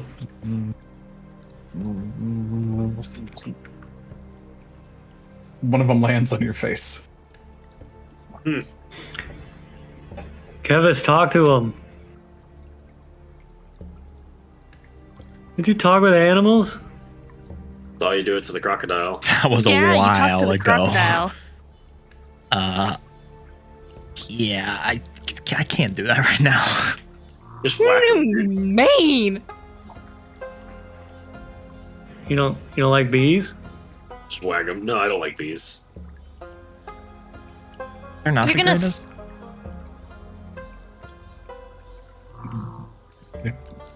So you guys are staring at this, and the hive is just active. Some of them like going into the tunnels, and some of them doing like the kind of like wiggle dance, like. Some of them are coming in from the swamp, and it is quite noisy with the hum of the bees. The language of my people. Not actually the language of my people. I don't know what they're saying at all. It's just buzzing. I said that's a good point. Can you do something about this? Can I do something about this? Do I look like a bee to you? I'm a fairy, thank you very much. Points at the wings.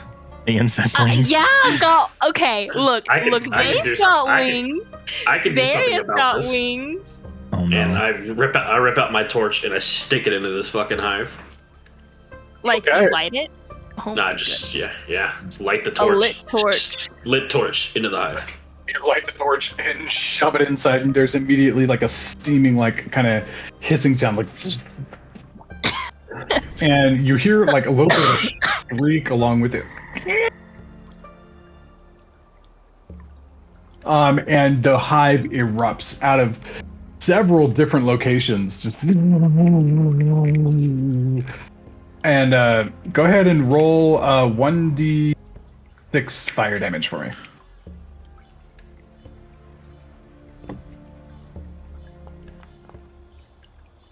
6. Nice. All right.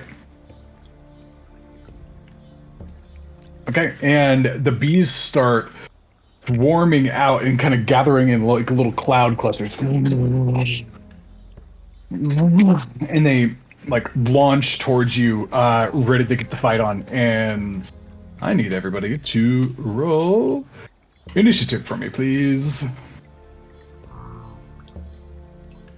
How did I grab the gelatinous cylinder again? That's cool. Maybe it was sitting there from last combat.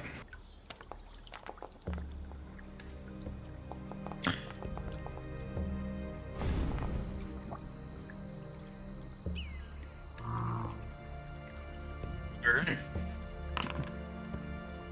And I'll roll for Zarius too.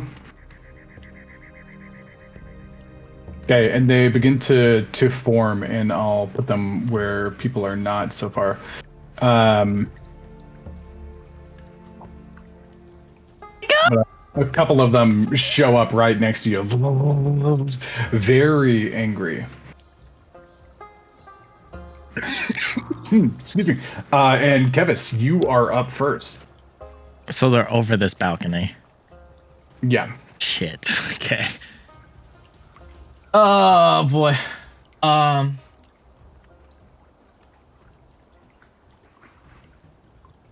Yeah, he's just pulling the bow out and firing at the group. Go. All right, go ahead and roll that attack. No. A 2. Okay. For a total of nope. All right, you launch out, and the swarm just just kind of speed themselves out of the way, and the arrow goes long, off into the distance. There's a possibility that you hear it. Yeah. Yeah.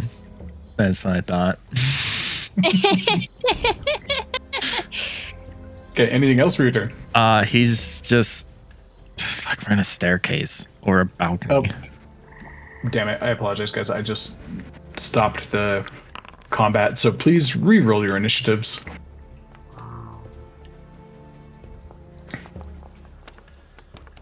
Yeah, that's fair. I literally rolled the same thing. I did not. Okay, sounds good. I'm just gonna put you put Azarius right below you then. Okay, so then it is Zarius' turn. Anybody want to run him? I'm good. I'm good too. I mean, I can. No, I can if that's okay. I can run him like he wants to be run. It's fine. I got it. Yeah, I can do it. Okay. And Zarius like flies out. He's like, there's a part of him that starts salivating. It's like watching a buffet dance around him. All right. So Zarius is up. Yeah, I don't have control of him. Oh, that's because I took it off because it does weird things when we change the maps. Yeah. And you got it now. Cool. So, just making sure what he has real quick because he did level up since I did this last.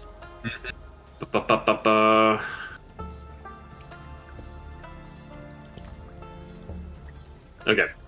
So, Zarius will fly in behind this group here. And he will take a strike with a spear. All right, go ahead and roll that strike. That's a 16. 16 will hit. Certainly. And when he makes attacks like this, does he use one hand or two hands as a monk? If I'm going to do for... He goes for his... Oh, he goes for two-handed with his spear, using the versatile property. And then he goes for two unarmed strikes with his kicks. Got it. Cool. All right. 9 damage. All right. And then... You slice through, and just several of them, like, fall down. Some of them, like, missing heads. Some of them, like, cut through their body. Some of them are just pure pulp and, like, goo. And a couple of them are, like, missing their wings, and, like, they're just falling towards the water with their legs, like, scritching in the air, trying to catch. Awesome. Do bonus action flurry of blows. Okay. Make 2 unarmed strikes. So that's 1. And I guess I have to do this by itself, so...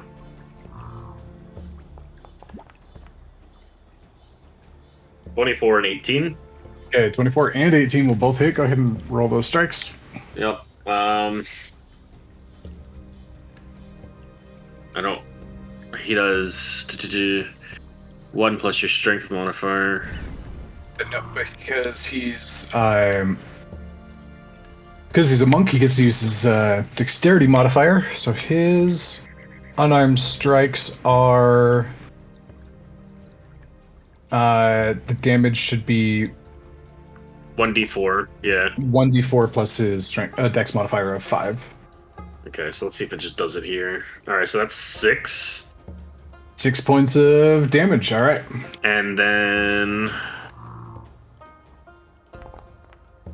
another 6. Another 6. All right. Yep. And then after that, he is getting the fuck out of Dodge, probably like going up another 5-10 feet and away another 5 feet. Okay, I'll put him 10 feet up, and that's relative. So that'll be about 55 at this point. Yep. Everything else is 45. Yep. Okay, and and then like spins and like claws twice and cuts through them. Much of the horde of bees there are gone. and there's only a few of them left from that particular grouping. Next up is the one that Zarius has struck. So he's going to they are going to kind of chase after Zarius, and Moose, you can get an attack of opportunity from that. Yeah, I'll take it. I guess just an unarmed strike here. Mm-hmm. 18 to hit. 18 hits. Oh, I mean 22 to hit, but yeah. 22 will also hit. Okay, and 3 damage. You kind of punch a couple of them, like pull back, and they're like splattered across your knuckles, like gross.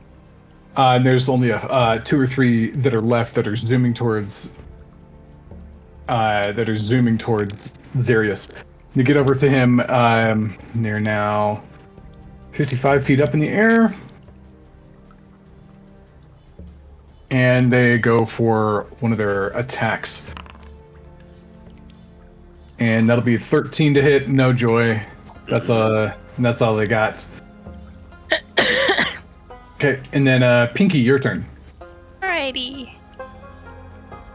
Okay.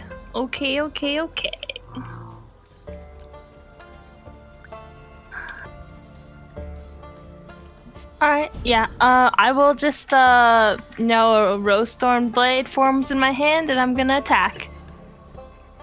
Alright, sounds good. Roll your strike there. The 13 hit? 13 does hit. Armor class of 12 on these things. Okay. Pretty low. Not nearly as low 9. as the gelatinous cylinder. Plus my sneak attack. Alright, 9 plus sneak attack. 20 Nice. damage. Jeez, an 11 there. Alright, so Pinky just coming in, just like with a flurry of blades. And several of them just fall out of the sky in pieces. And then she's gonna use her bonus attack. Her other arm. Form another psychic blade. Okay. 22. Okay, 22 to hit with your bonus action. Go ahead and roll your damage. Oh my gosh. That's 8 damage. And did Okay. you use psychic blades in the first one, or did you use... Yeah, it was psychic blades on the first one. Okay, gotcha. I thought you were using your rapier. No, using my Okay. psychic blades. Okay, sounds good. Okay, 8 damage. Just a few more left, and you slice through them thoroughly, and that grouping is dead. Okay. Okay. As you do that, there's more buzzing coming from the wasp nest.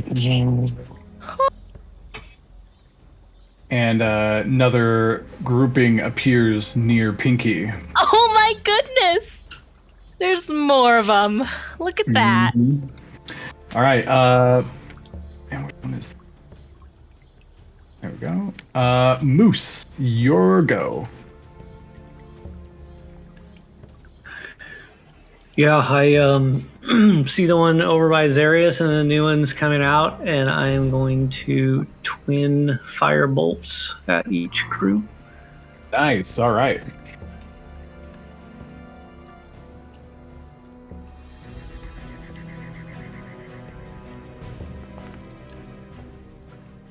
That was awesome. If nobody That else was pretty saw cool that. to see. I No, did see thought it that was pretty dice cool. drop. Yeah. Go ahead and roll a second attack because it's a unless it tells you otherwise. I think it's a unique attack for each target. Pretty sure you just roll it once. I thought it was 2 attacks. That was One two. for the first target and one for the second. Let's see. Yeah, it says you spend a sorcery point Yeah. equal to a spell's level to target a second creature at range With the same spell. attack with the same Yeah. spell. So Yeah. It's you just roll it once. If it fails on both. you're muted there, Morgan. Okay.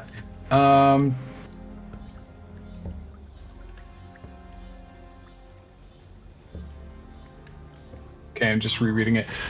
Just because you're targeting something doesn't mean you automatically hit it, so it does require a second roll. Or at least that's how I'm interpreting it. And we got to see the animation again, so that's worth it. And it was the same roll both times, so this was worth our time. Yes. Okay, and then go ahead and roll your damage. Oh, Okay, 1 point of damage. Is that to the... Which one is that to? I guess the new ones. The new ones? Okay. And go ahead and roll your damage again for the second grouping. My option to roll the damage went away, but I'm gonna... Let's see. Let's see if I can do this.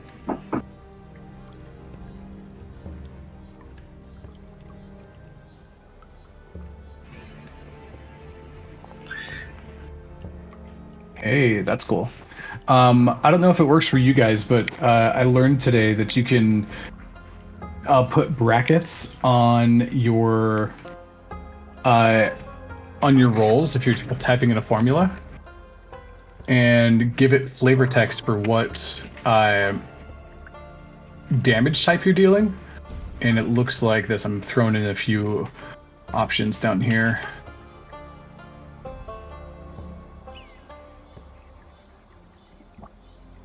So check this out. oh, whoa. Nice.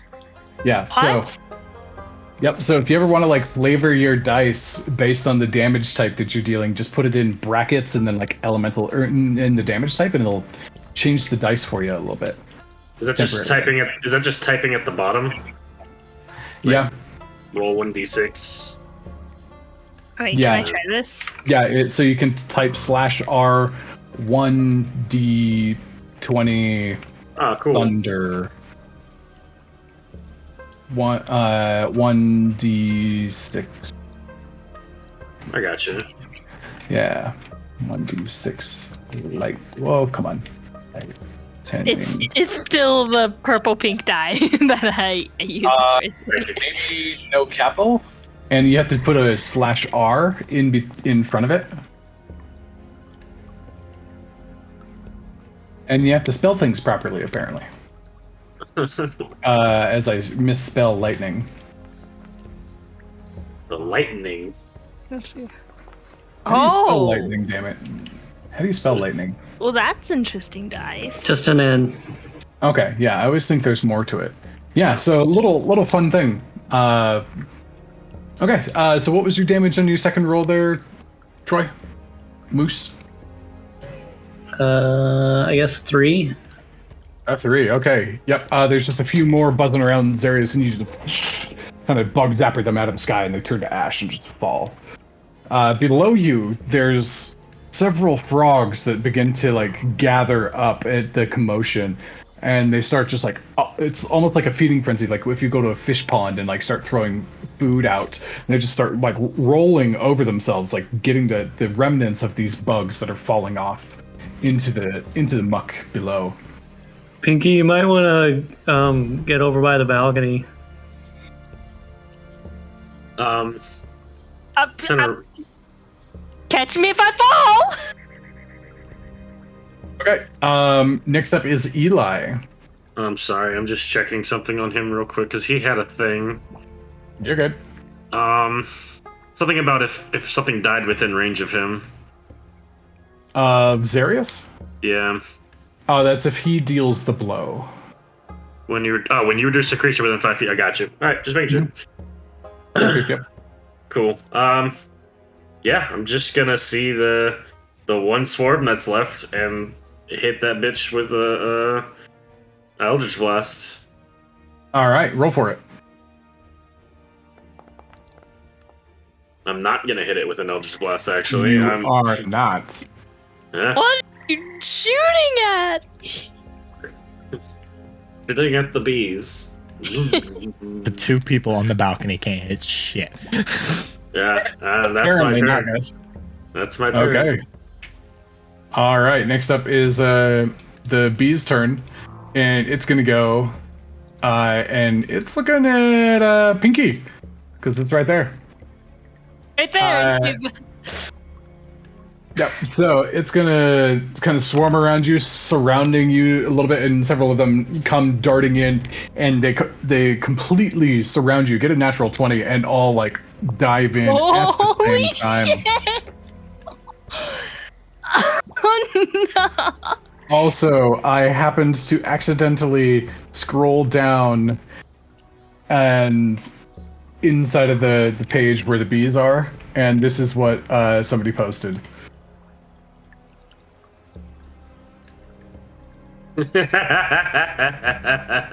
Not the bees. Not the Bees by Nick Cage. Not the bee. Most classically delivered line of all time. Okay, so they are going to. I like the Oprah, everybody gets bees. Yep.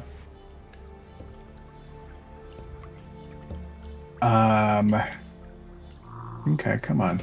Do a thing. There we go. Damage. Ah, boo. Why? Okay, I have to roll a different way. Okay, so that is 20 piercing damage. To Pinky. You are encompassed and essentially being shredded. Okay. Yep, and I will let you take the damage off there. Yeah, I'm still up. Uh-huh. Yep, and Pinky Not looking great though. Pinky disappears in just like a cloud. Also, fun fact, this attack has a reach of 0. Never seen anything like that before, so that's fun. Okay, so that'll be the wasp's turn, and then at the end of their turn... Is there a risk of somebody hitting me if they attack these bees? You don't know? Okay. Seeing that from Kevis. Another swarm begins to pour out of the hive. And Kevis, you're at the top. Not gonna hit the swarm after last time with the cube. Is this group up here? Can I reach that from the stairs? I didn't hear anything you said. Yes, you can. Okay. Putting the bow away, and he's just gonna go both swords out, wailing on this group. Unless you drop your bow, that'll take an action to draw your swords. I thought it was because I had. Yeah. You have dual wielder allows you to do that twice, but what you're attempting is 3. So you could To draw 2 swords, though that's your freebie because of your dual wielder. But to stow something and then draw 2 weapons, that counts as 3 weapon interactions. And you can't. I can only stow 1. Okay, so yeah, if I drop my bow just on the stairs, I could pull my swords out. Mm-hmm. Absolutely. Yeah, fuck it, I'll do it. Drops the bow and just runs up. Please don't send me for. Okay.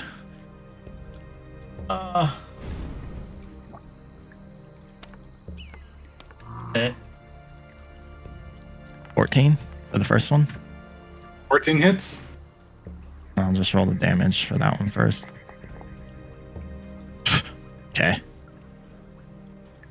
Okay, 7 damage. All right.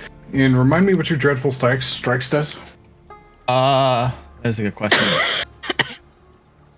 1 second.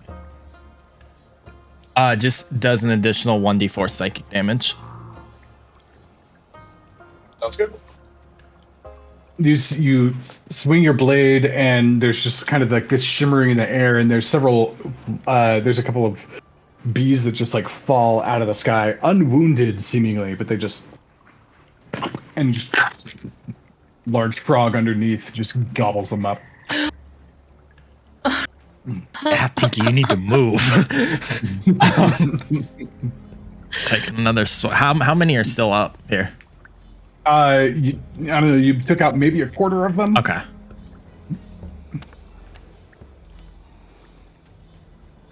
16. 16 still hits. Yep.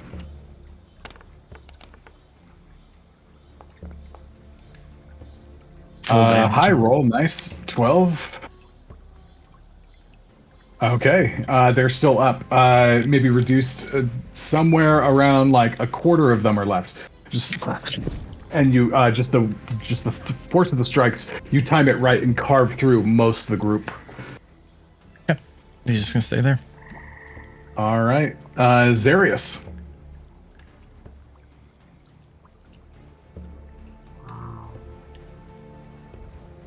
Oh, Slash sorry. Mike. Sorry, no, I was reading something.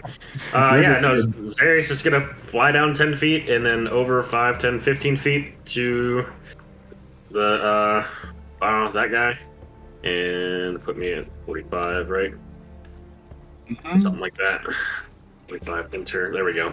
And then, yeah, I'm going to hit that bitch with my spear. Okay, sounds good. Cool. Roll that attack. You must roll the, attack. Ooh. Natural 1. What is up with Zarius and those nat ones? They're coming back. Oh, jeez, yeah, that's rough. All right, roll a 1d6 for me, please. I blame that spear he picked up. Probably. Fear is a no-go. Fear is cursed. You go to stab and they just kind of like fly out of the way, and it sticks into the railing right about where Kevis is, and tries to pull back and he can't, and the bees start swarming on the spear itself. Kevis just yells, "Whoa, watch it!" Well, sorry. And then he'll fucking Fury of Blows, and I like his unarmed strikes to be just him trying to eat the fucking bees. This is Okay. beautiful. So Okay, yeah, roll your attack. yeah. So unarmed strike, attack, normal. Okay, yeah, 23 will hit. Go ahead and deal that damage, and it's a normal unarmed strike. Okay, so max damage for 9. How do you want to do this? Oh, Oh sweet. my god! Cool. What's happening? It didn't even matter. I didn't realize I killed it. That was okay. So let's just recap here. 2 nat 1s in a row against the gelatinous cylinder. The next fight, a 1, a 23, and a 1. No, and then he rolled 3 nat 1s against the gelatinous cylinder, didn't he? Yeah. So in 6 attempted attacks, he has 5 Failed. nat 1s. Yeah, it's. I think you need to update his digital dice there for him or something. I'm telling you, dude. They They need to need go to a dice jail. cleansing. They need Yeah. to get cleansed. Dude, Those things. Zarius is swooping around eating every single one of these bugs, 100%. He is flying around and catching them in his mouth, and he's having a grand old time with this swarm here. Alright, sounds good. And he goes through and just devours them, just piece by piece by piece. And he starts to feel really good. Like not only is this filling his belly, but like, man, there's something about like, man, getting a snack during battle, that's awesome. And he continues on, and he's not really paying attention, and he runs into the wall, like over here, because of that second nat 1, and he is going to take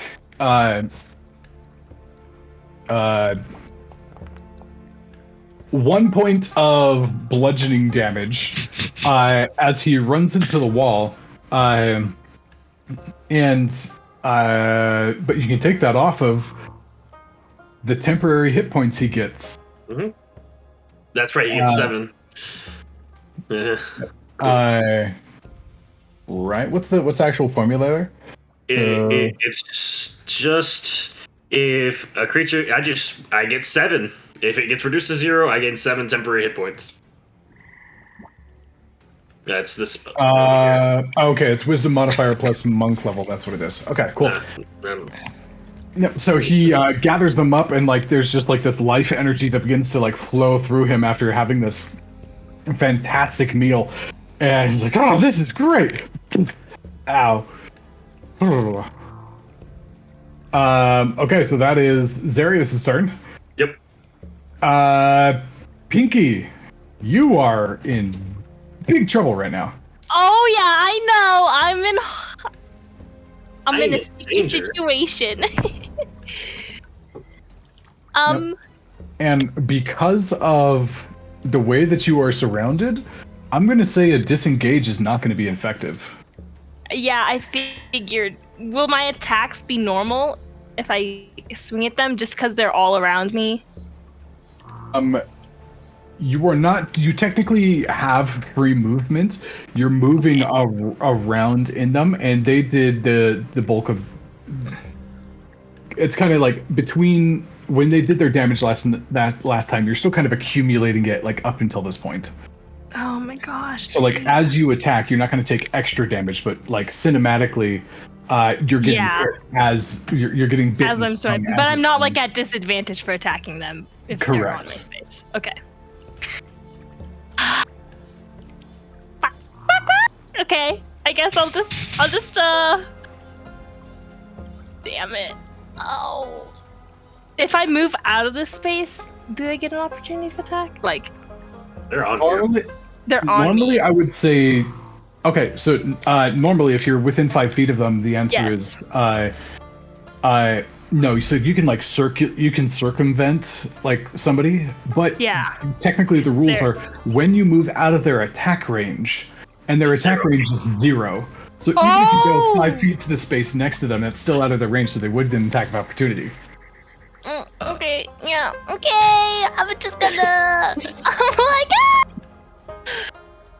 swinging.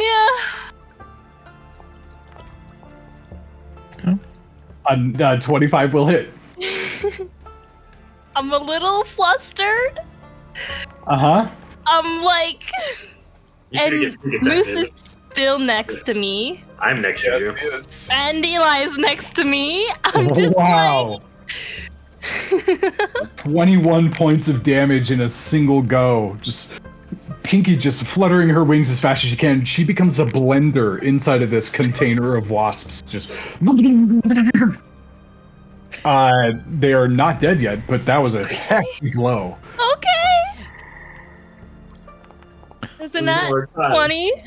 A nat 20 definitely hits. Pinky is determined to save her own damn self. Oh my god! Fucking dervish. What? Energy. That's fine. Pinky's fine. She's got this.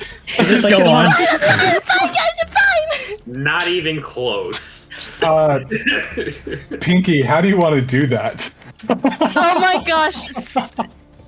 It's not like, it's not even me fully attacking. It's like my blades are being guided to strike these bees down. Nice. I have no idea if this actually fits inside of the class or not, but it's more like Pinky is just like enraged and she lets go of the blades and they just start spinning around her. as the ball of bees is kind of like spinning around her, she counters it with her own spinning ball of spiky death.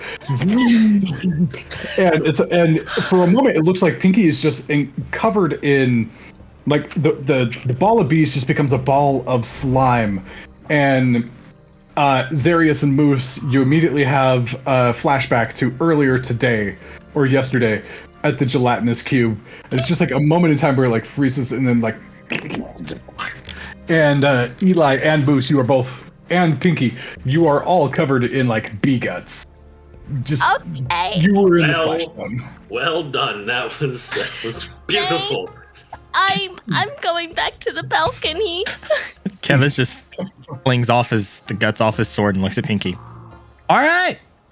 She is not flying anymore. Yep, and the spinning blades with the curved, like the thorn like knuckle protection in the kind of opposite curving thorn like piece with the jagged blade. The two of them just and return into her hands. Whoa, that was cool. I'm not doing that again though. No, you That was really cool. Should do it again. Should not do it again. It is your turn. Oh. Who? What? Moose. They're Moose. still up. It's your turn. There's still a.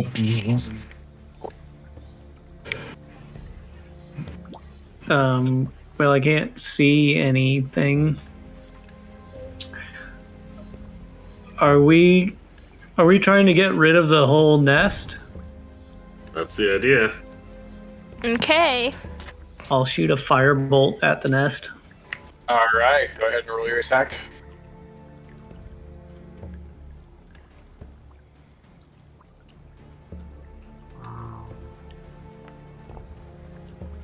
Yep, 23 will hit.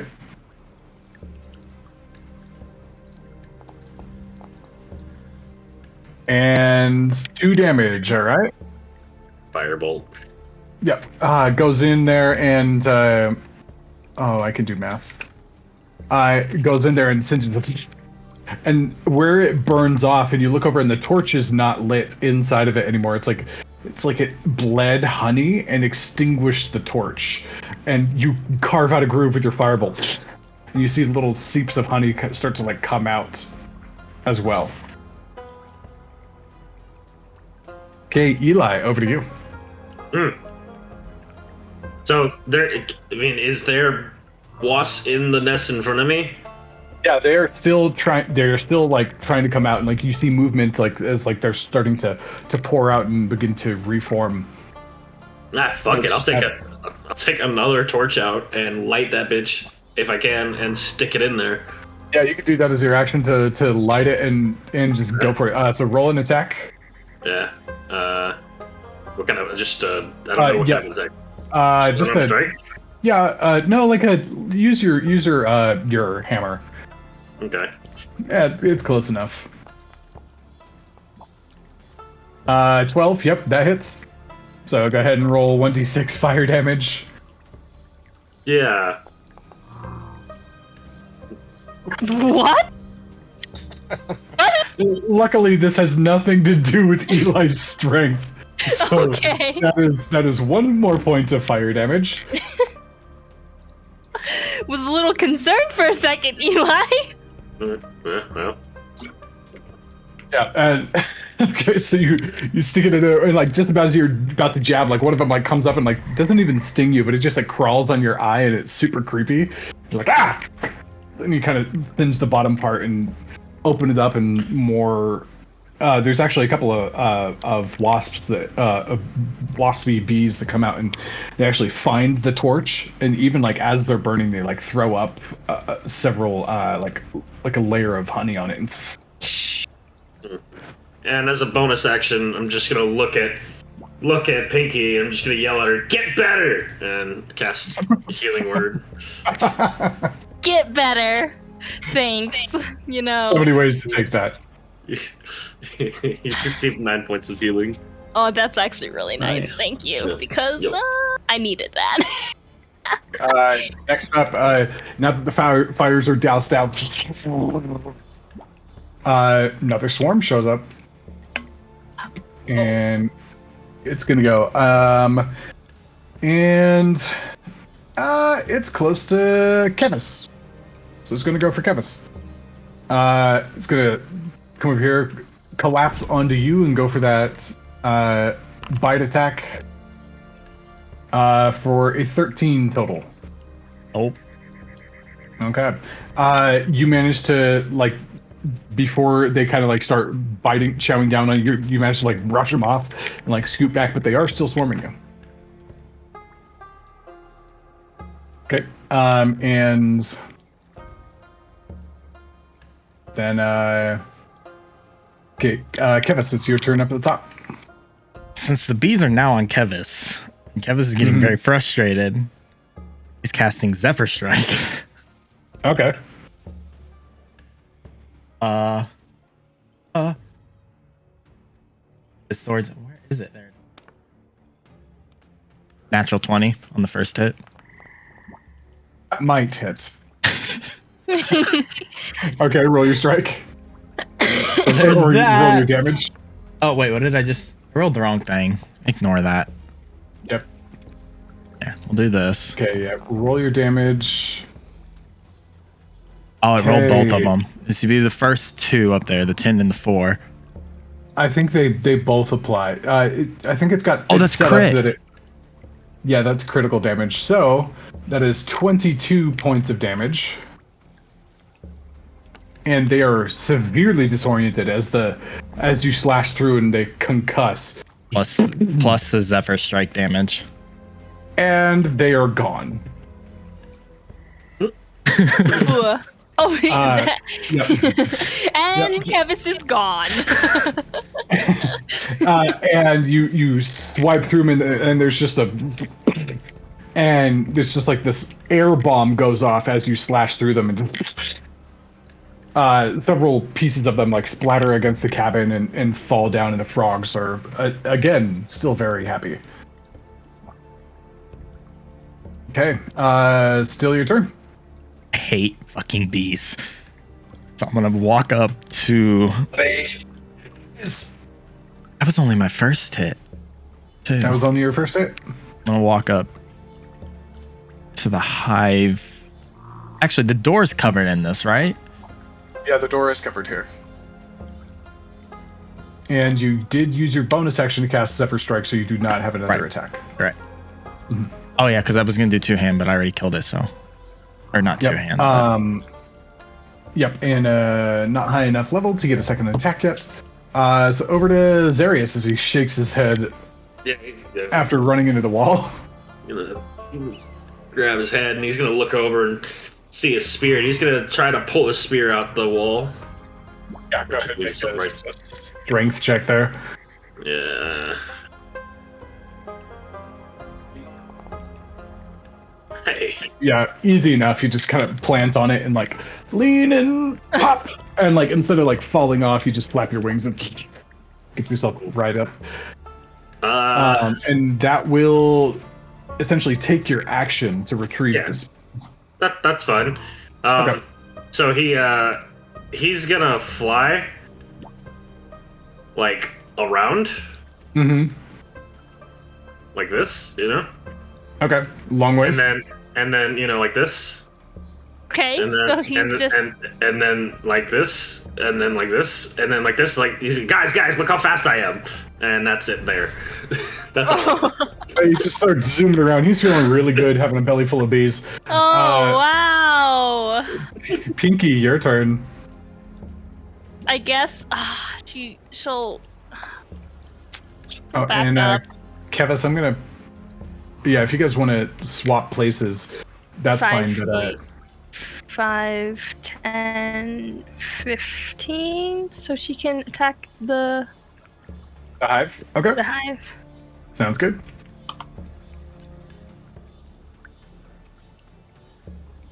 And she'll use those daggers. Why not? She'll see if these psychic daggers do anything to a beehive. Good. Go ahead and roll your attack. 23 will hit. Loaded dice. Oh. Do I get my sneak attack on this hive? Because Uh. Eli's right next to it. Yes, you would. Know what you're talking about.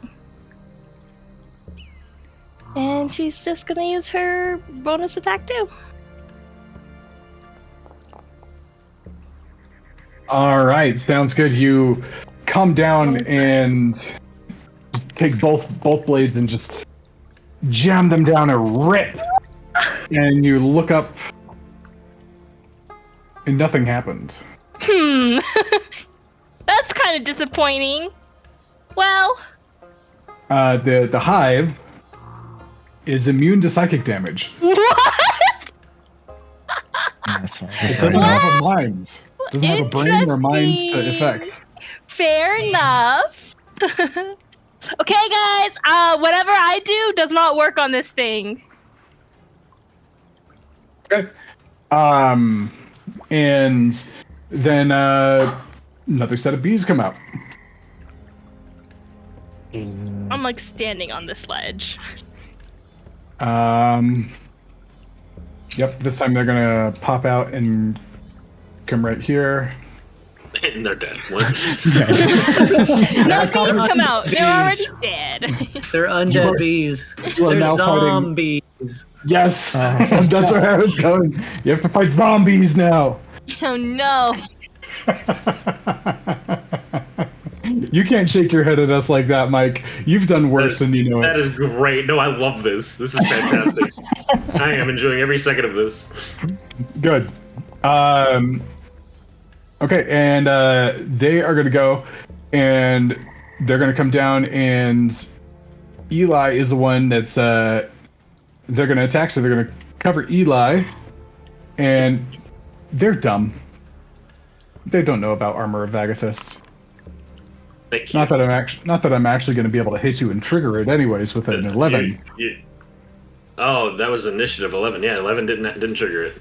Yeah, they try to like come and bite you, and they're just like stinging the ice crystals around you and doing nothing. Not even triggering it. So that's them. Moose, you're up.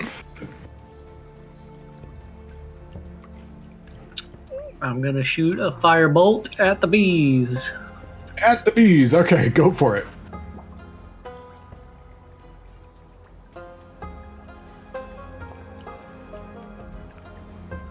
Okay, a 13 will hit the bees. Now roll a 1d4 for me. On a 1 or a 2, I'll have you roll an attack roll against Eli too. Okay, so roll an attack against Eli. There's no physical space difference between those two people. Wow. Okay. So, yeah, your fire doesn't do anything to Eli. Yeah, it just burns up, and like by the time it burns through some bees and reaches Eli, it melts a little bit of the ice. Ice gets a little bit watery, and that's it. So go ahead and roll your damage. Okay, 5 points to the bees. All right, nicely done. Anything else with your turn? No, I think I'm good. Don't need that ones. Sorry about that, Eli. Yeah, no harm, no foul. You would have died anyway. He looks over and he says to you, with kind of a grimace on his face and like icicles like coming off his eyebrows. Okay, Eli, your turn. Yeah, so I'm covered in these things, so I'm just... Yeah, you are. Fucking, what the fuck? Get off! And I'm gonna explode in a word of radiance. Nice. Okay, go for it. Yeah, and they have to make a DC 13 Constitution saving throw. And they are... Oh, where's the thing? Like Kevin's just like, shit. Like, oh, nope, I know this. Close your eyes. That's a 6. Yeah, so... Whatever, go away. That's 1 fucking damage. 1 point of damage. And I'm just gonna borrow their constitution, because Yep. I'm gonna borrow their constitution for the saving throw against the hive, too. That is also a failure, so it takes another point of damage. Look at that, I forgot there was a thing there. Okay. Alright. Anything else on your turn? Yeah, I'm gonna just yell at Pinky. I'm not even gonna look at anything. I'm just gonna yell, I said get better! And use Healing Light. Okay, sounds good. And she gets 3 points of healing. Nice. Yep, and that's it. Okay. Kevis, over to you. Okay, so question out of game. In regards to when my arrow lit on fire, we came to the assumption that was because it was Moose's blood. Yeah, yep. That's what you guys deduced. And was that, and can't remember, did we try it again to double check if it was on his blood? Nope. Double check anything. We did not fact check ourselves. Yeah, I know. This is going to be stupid, but... No control for your experiment. What is the rule of... Okay, so in this case, Kevis would try to yell over to Moose to come here, and basically he's going to ask Moose if he can get blood basically from him onto his sword, and then he's gonna hit the hive with that. Can I kite you? Pretty much. But I don't want to do like damage to him. Cutting will definitely do damage. You can minimize it, but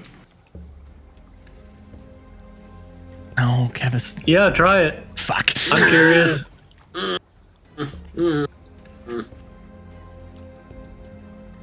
Yeah, I guess if Moose says yeah, Kevis will do it. Fucking A, let's go. roll a 1d2 for me, because you're not like trying to chop his arm off. It's a controlled cut. Is that an actual thing I can just roll on here? That's a coin. Yeah. It's a coin. Coin. Yeah, you should be able to.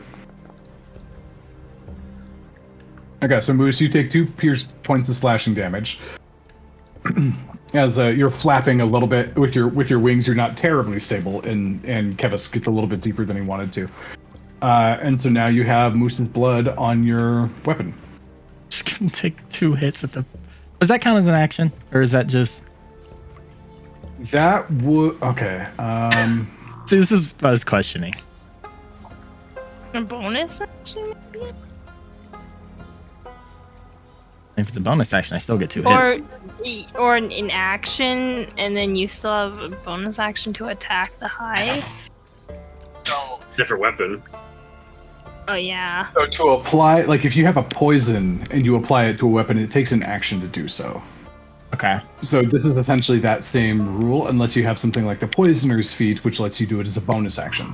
Correct. So that was your action, but since it was technically like an attack, you could use your bonus action to do your second attack.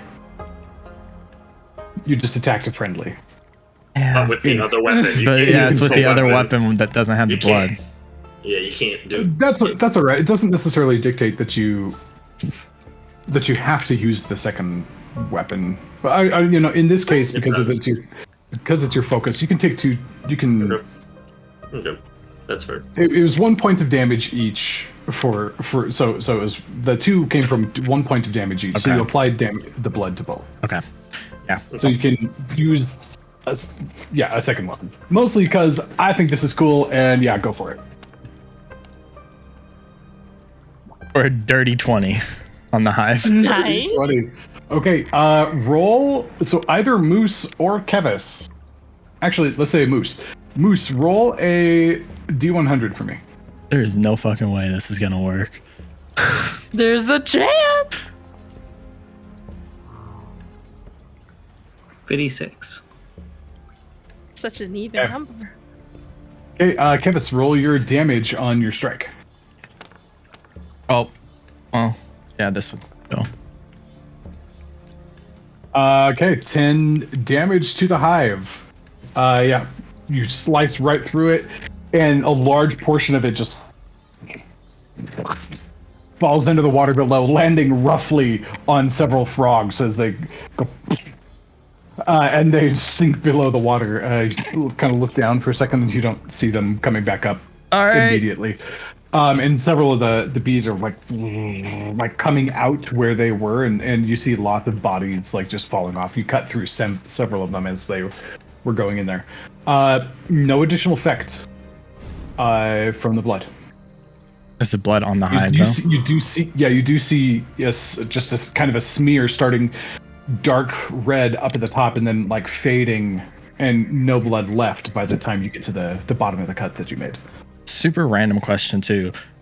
Since psychic damage doesn't work on them, should they be taking damage from the deadful strikes? Nope, not the hive. So that is only 8 points of damage from you. Okay. Double check that. So. Okay. That's it. That's it from Kevis. Over to Zarius. Well, Zarius is gonna fly over and try to get him another snack around Eli. All right. Are you attacking with the spear or just going with unarmed No, he's going on arm straight. Okay. Yep. Go ahead and roll that attack. It's gonna stab.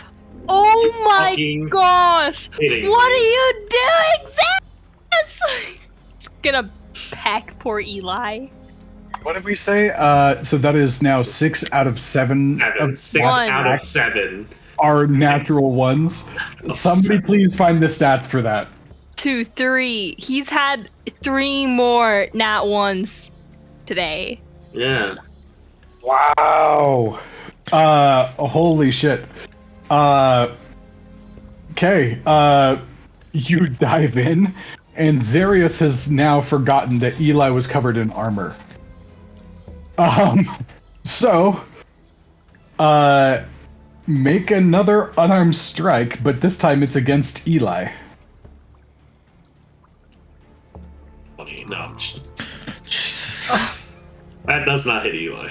Oh, that doesn't hit Eli. You just come in and peck down and just kind of glances off the ice. And he breaks away and there's a chunk of ice in his mouth. And it's gonna give him an instant brain freeze and he will so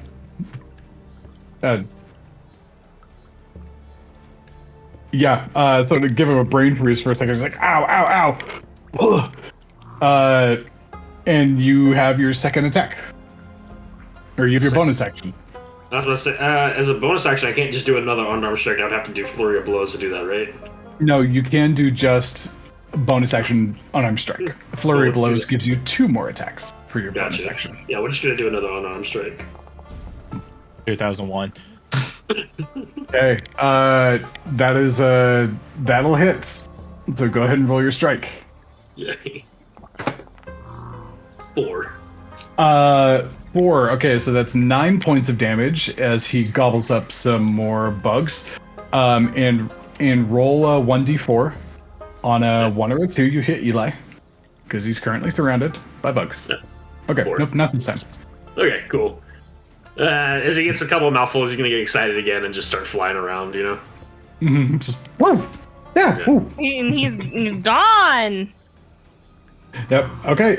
Next up is the bees, and they are going to continue to try to hit Eli because they are dumb. And that'll be a 19 to hit. That does hit. Yay! Damage to Eli. Let me see. Do they? Nope. Half damage to Eli because they are a swarm and they have lost most of their body mass. That is 3 points of piercing damage. Okay, and they take 5 points of cold damage. 5 points of cold damage as several of them and they start sinking in. There's a kind of a blast of bluish purplish light, and several of them you see them encased in the little ice cubes. Several of them fall down the stairs ding, ding. Oh, wow. All right, and another swarm shows up. Oh. Who's going to attack this time? Oh, gee. It's going for Zarius. Yep.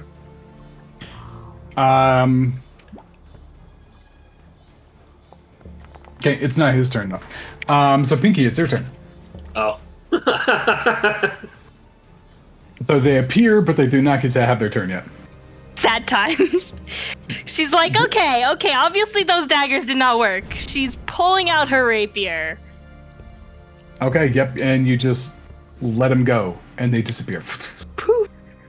You don't have to dismiss them as a bonus action or something, do you? Nope. Okay. They just poof. Go.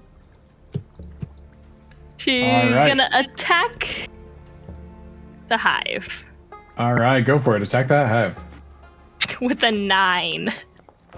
A 9 does not hit. She's gotten too used to these psychic blades, and now her normal weapons are Oh, this thing like- actually weighs something weird. She's like, what is this? All right. Anything else in your turn, Pinky? I might just take my. I don't know. I actually, I'm good. I'm good right where I am. I might try to adjust myself a little bit more, so I'm not hanging over the edge of this water. Okay, so you just like land on the little railing On next the to you. rail, When yeah. Kevis cut, you kind of exposed some of the railing next to it. And as you like tried to lash out, like you go down the hole and it kind of gets stuck, and you pull it back, and your sword is just like goopy with Covered honey. in honey. I'm like, Yeah. Okay. Next up is the bees. They're gonna surround Zarius and go for an attack. Yep. That'll be a natural 19 for a 22. Oh yeah, it hits. All right. So that will be 13 points of damage. I rolled pretty well on that. Okay. Yeah. Okay. Do you need me to do the damage? No, I got it. You got it. Okay. Yep. I see. Oh, you had temporary HP. At temporary points. Yep. That's math. Okay, I was like, why is it only 15? Okay, cool. Moose, over to you. I am going to bonus action summons a pitchfork next to me. Nice. I'm gonna try to stab at these bees in the air around Eli here. Okay.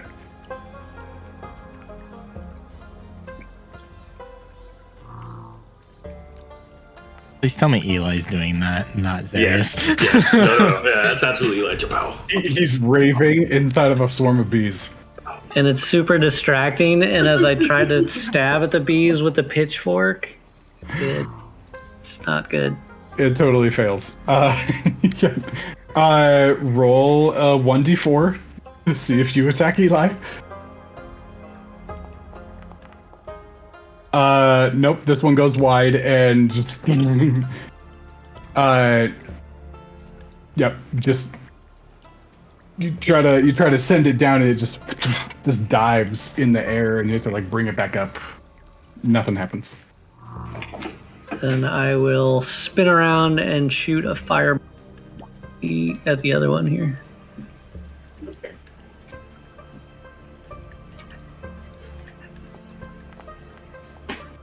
Okay, 16 hits.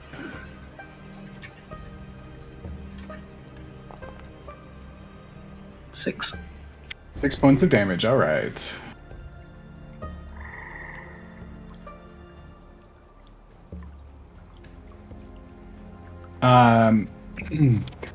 Okay, and roll a 1d4. See if you hit Darius. The higher your strike is, the less likely it is that you're going to hit your buddies. Nope, you are fine on that one. Just decently high roll. Okay, Eli, over to you. Yeah, so I'm dancing and partying, and so I said, "Get the fuck off me!" And I'm just walking in. All right, go for it. And I will roll a Constitution save. Yep. At this point, Kevin just slowly turns. 2. Yeah, so the hive ends. All right, you can do a roll for the hive as well, I guess. What? I didn't mean to roll that. That's not- You saved against your Rolling own. for him, he's saving himself. Anyway, Yep, failure on both. they both take 2. 2 damage. All right. I'm just gonna keep dancing off of them. Okay. This fight is turning out way more interesting and lethal than I thought it would. I mean, a lot of bugs are dying for sure. There are that like 10-foot or that 13-foot sphere of like ball of wax is like reduced down to, you know, maybe a like a 5 or 6 foot blob at this point. Kevis, over to you. Do I still have blood on the sword, or is it all on the hive? It's all on the hive. It kind of like squeegeed it clean. You do have some nice honey on it though. Oh, yeah. Yay! I feel the Blood same. There's honey. honey all over my weapon too. Okay. Lick it. Kevin's Blood just- honey. just Yay, gonna my take favorite. 2 hits at the hive. Sounds good. First one's Okay, not roll gonna your hit. strike. No, this one you're like, ah, gosh, and like you go to swing and The balcony, there's a little bit of like a wooden protrusion above, and you just damn it. The second one hits. For 9. 9 damage, okay. Side note, Morgan, I was just reading Dreadful Strike. I technically, if I hit with my first hit, it shouldn't go off on the second. It can only affect the enemy once per turn. Good call. Okay. Cool. Okay, so you slice it down the middle. And a lot of it just like slumps off and like crumbles to pieces, crumbles to like honeycomb type pieces in the ground in front of you. There's very little of this thing left. Kevis is just gonna look over at Eli like, "Are you good? Like, can you take care of them?" Okay. I'm fine. He's jamming. He's having a good time. Having a good time. That's all Kevis is Dancing gonna with the do. bees. He doesn't know what's going on with this with Eli. Alright. Darius, you're up next. Yeah, so Zarius is just happy as can be with bees around him, and he's gonna try to eat them still. This is great. This is his favorite day. And spin. Oh, I didn't mean to hit that one. I meant to hit this one. There we go. God fucking damn it. What is happening? No! There has to One. be something going two, on. You gotta change the three, look of the dice, the material, four. something. That's 5 nat ones? 7 total. 7 total? No, that's 8 total. 8 total? 8 out of 11 of his last rolls have been natural ones. That's insane. No Yeah. way. All right. So Zarius like opens his mouth and like one of the bees goes straight down, like, and just like starts choking him. He wasn't expecting it to happen that way yet. And he just spends his turn like try to like beat the bee out of himself. And he does at one point just go and go. He loses his turn. Hey. Oh man. Okay, next up, these things are gonna keep swarming. Let me see here. Yeah, they're gonna stay where they are. Biting against Eli for an 18. Yep, that hits. All right. For not very much damage, I'm sure. For 3 more damage. Okay, they take 5 points of cold damage. And they die. Is that as long as the armor's up, they just automatically take the 5? Right, as long as I have temporary hit points and I take melee damage, it bursts into this cold damage that hurts them, that shoots ice into them. How many hit points do you get from that? 5. I get 5 hit points, and anytime I get hit by it, if I have the hit points, it does 5 damage. Oh, okay. So since I did 3 points twice, it is now his armor is now gone. But it did damage. but even if it's like 1 damage or 1 temporary HP left, and they deal 100 damage, they still get the damage reflected. So and they all just kind of like it's like bug snow. Oh. Starts drifting down. And that will be their turn. I successfully dealt Eli 1 point of damage with bugs. Mwahaha. Yay! Alright, Pinky, it's over to you. Stupid. Waving her rapier around. She's like, how do you attack with this thing again? Gonna go for another swipe at the hive. 21 hit. 1 will hit. The inanimate object. Stab. Stab. And I'll roll my sneak attack on top because I'm feeling extra spicy. What the fuck? Your damage rolls on that sneak attack today are ridiculous. She's like, There's a lot of anvils out there. Yeah, she's throwing anvils. Right. Every time you slice, there's like a ding, like the sound of like somebody smacking an anvil. Yeah, you essentially just like get to work and just cutting up cutting up like each portion of the hive that looks large enough to potentially like spawn some more creatures. Just over and over and over, just cutting them up. You see something move and slice. Like a, it's a little bit like a kid playing whack-a-mole. But game. after a moment, you don't see any more movement. I think we got them all! Almost. All right, Oh. that'll be Yeah, no- besides those ones over there. that'll be Pinky's turn, and then these ones they like to stick to their one target, and they're going to attack on Zarius for an 18. Does not hit. Woo! High armor class. All right, that's it. Okay, Moose, over to you. Yeah, with my bonus action, I'm gonna move the pitchfork. It's gonna fly through the air and try to sting some bees. Let's see.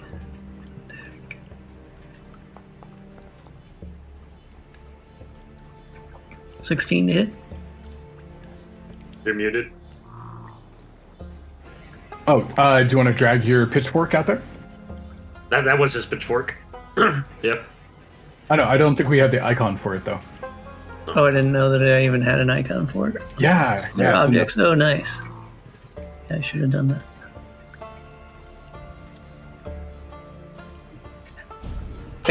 I can't drag it out. How do I? Oh, you could. Maybe I have to drag it out, and then you can deal with it afterwards.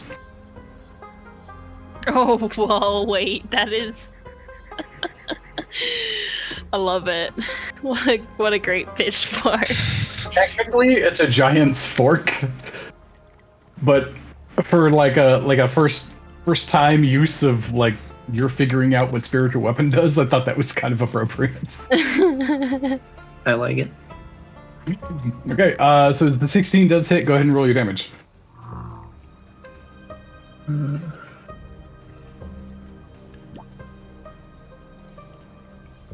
Sorry, I'd like close my character screen there. No worries, Click. man. So slow. Ooh. Okay, 12 12. points of force damage. All right, go ahead and roll your attack on Zarius. D4, just an attack on me. Okay, cool, yeah. Okay, you do hit him. So roll damage on your pitchfork as well for Zarius. Does he still have armor of Agathis on? No, Zarius Zarius- has nothing to do with Armor of Agathis. Oh, Well, there! actually- Oh my gosh! My brain is Actu- like, he hit him! Actually, I'm gonna say never mind on that because the original attack roll would not have hit Zarius even if you were aiming for him. Correct. wow. That's what I was going to start bringing up. I was like, Yeah. So never mind. I don't know. I was creating a rule here in my head like as we were doing this. Confusion. Right. I cast the DM casts confusion on himself. Okay, Eli, over to you. I'm gonna Sweet. use my action here. Oh, yep. Sorry. Still. No, it's all good. There's with the extra tag, it's just more to add on. But yeah, I'm shooting a firebolt at the bees, Okay. and that's 16 to hit, 16 hits. Go ahead and roll that damage. and 2. 2 damage. All right. Sorry, man. Those firebolts are not treating you very well today. Yeah, a little Okay. little dink, dink, dink, dink, dink. All right. It's just like little fire, like coals. It's like launching a little bottle rocket at somebody. It's like. Yeah. Okay. Now over to Eli. Eli, still being in his like little dance craze, is gonna finish, like realize there's no more bees around him because he killed them with his armor somehow, and then just dab over to fucking the bees around Zarius with Eldritch Blast. He's gonna like dab an Eldritch Blast over to him. Yep. And in his excitement, he totally misses. Just Well, that worked last time. Fuck. Yeah, that's it. That's all I do. all right, Kevis, over to you. I don't want to shoot. Kevis is not shooting an arrow at this, especially at. The door's still covered in honey, right? It's like you guys have cleared off a lot of it. There's still a little bit of like residual wax and like honey like built up there.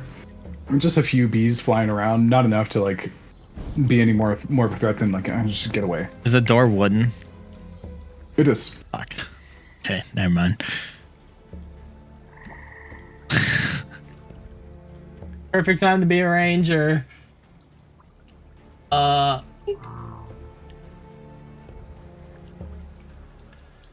Fuck it. Pulling the bow out. Picking the bow up. You can Oh yeah, picking the bow up. you can drop your short swords and grab the bow if you want. Yeah. Just watching Kevin drop all of his weapons on the ground today. Kevis is not A garage happy. sale over there? Yeah. You drop one of your swords and it kind of stands like tip up and then like leans over, and the sword like crushes one of the frozen bees that fell down the stairs. This is why I don't use my bow. And then you go and you're like, you're a little bit frustrated right now from several sources. And you snap your bowstring. Yeah, that sounds about right. And roll a separate attack against Zarius as you're aiming for him when your natural one hit comes Oh, off. that would have been real nice. Okay, you hit Zarius. Yeah, So it's, go ahead and roll your damage. Does this include Dreadful Strike? Or what's it called? forget what dreadful. I had to read Dreadful Straight. 1 second. Dreadful Strikes. It's just you can align your weapon to basically do psychic damage. But do I have to? When Were hit you the- going to use it on the bees initially? At this point, knowing that like psychic isn't working on him, Kevis probably wouldn't. I mean, psychic Oh, worked on the bees. Did it? Yeah, psychic works on the bees. Yeah, but not the hive. Pinky annihilated bees with those psychic blades.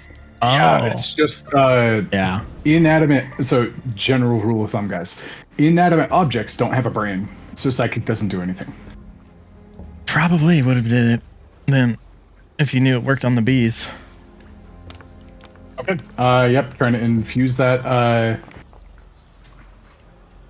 Okay, so 13 damage. Zarius is going to go ahead and use his reaction to attempt to deflect the missile. Oh my god, I forgot he's a Oh. monk.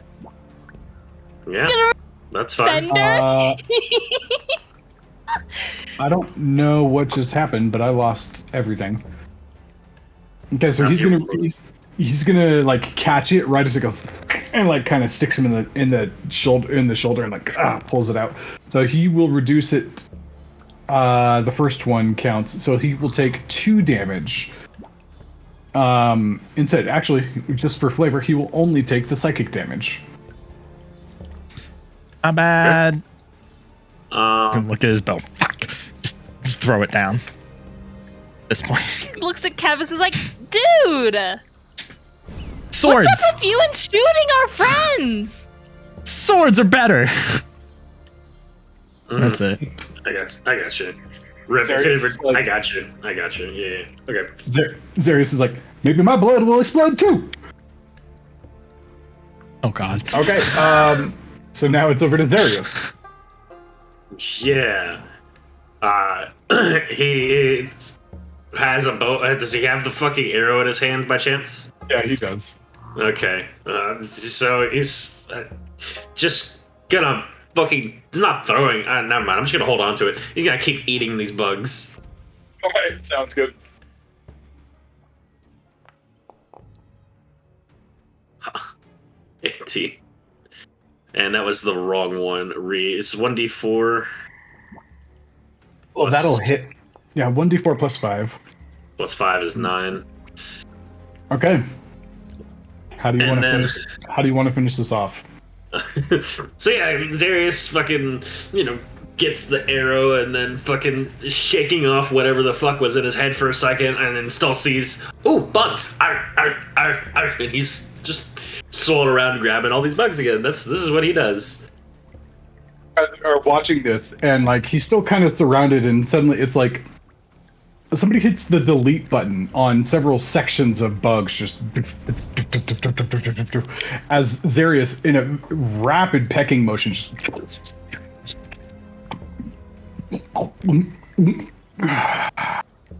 and like you see him, and like he's like kind of like patting his belly as the bugs are no longer surrounding him.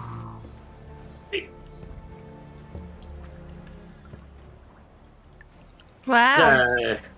Guys, that was tasty. So those were all the bugs? We freed up the door. Yeah, mostly. I mean, it looks like you might have to Mostly. like clear off a little bit more and then like give it a tug. But Alright, well. Honey? Zarius will eat the honey. Oh, yeah, yeah. there is copious amounts of honey, and anybody that's on the stairs, your boots are covered in. You are stepping in about a 2-inch depth of just honey, like running all the way down the stairs. Glad he's flying. You hear large globules just continuing to hit the water below you as it's leaking through the stairs. Kevis just defeated, picks up his swords. Oh, Kevis! Don't look so down. Just keeps walking. Do you pick up your bow? Good. Yeah, he would. Are we going you in? definitely have to like clean the blades off a lot. Yeah. You see what you're saying? Yeah, are we going through this door? Do we need to check the inside for bees? Meanwhile, Zarius just pecking and getting as much honey off the door as he can, just having a whole big old snack day. Can He'll be a fat bird by the end of the day. Kevis walk up to the door and try to listen behind the door, see if he hears any more louder buzzes for the bees? Yeah. Do you go up and put your ear on the door and like try to listen through, or what? No. He's gonna stand by the door. He's not gonna put it up against the door. Oh, whoa. Oh. Good, because that would make his face very sticky. It's exactly. All right, you go up and listen. Roll a perception check. I don't hear shit. Oh, Kevis, you were just having a rough day, my friend. You have like residual bee buzz like in your ear. It's like ringing in your ears after like an explosion or something, but it's just your brain is like trying to recalibrate after constant sound of bugs. You don't hear anything. I don't hear anything, guys. In fact, you like shake your head and like reach in and man, there was a bee in your ear. Lovely. Yep. Hey, Let's go in. he doesn't hear anything. Let's open the door. Clickety, clickety, open. All right. You open the door, and inside you see a couple of like those little Bavlornia's lornlings just blitzing around and just Oh, wow. What is... like running around, and you see just with the open space in front of you, you haven't actually walked in. You see a cranky, overly hairy, like crouched woman with a red sock-like hat, wicked-looking metal boots, and like a cruel kind of reversed scythe. No, not a scythe. Sickle. And that's covered in blood of various shades in stages of dryness. You see a bunch of meat lined up on the counter, and it was that looks like it's been like chopped and hacked and kind of like sorted out, and you see this woman running around and like chasing a vulture with these heavy iron boots, just thump thump thump thump thump thump, and these two vultures. One is on the table, like picking at the meat and like ripping it apart, while this old woman is running around and like trying to get the other vulture, clearly like in a bit of chaos. It's happening. Just a little bit of artwork for Ooh. vultures, and I could not find a female version of these things. So imagine this looks like an old grandma instead of an old grandpa. Okay. Yes. Okay. She'll walk in. Hello? And that's where we're gonna end tonight. Awesome. It's just So, in case anybody was wondering, I did do the math. It is 703 times out of 125 billion that you run 8 nat 1s out of 11. There you go, Duke. How? I feel like we should be paid Ow. somehow for experiencing this. Just saying. And Kevin has gotten so many nat ones too recently. Mhm. 1, 2. Plus that Just during that fight. 2 during that fight. Yeah. I think I did 2 during the against the cube.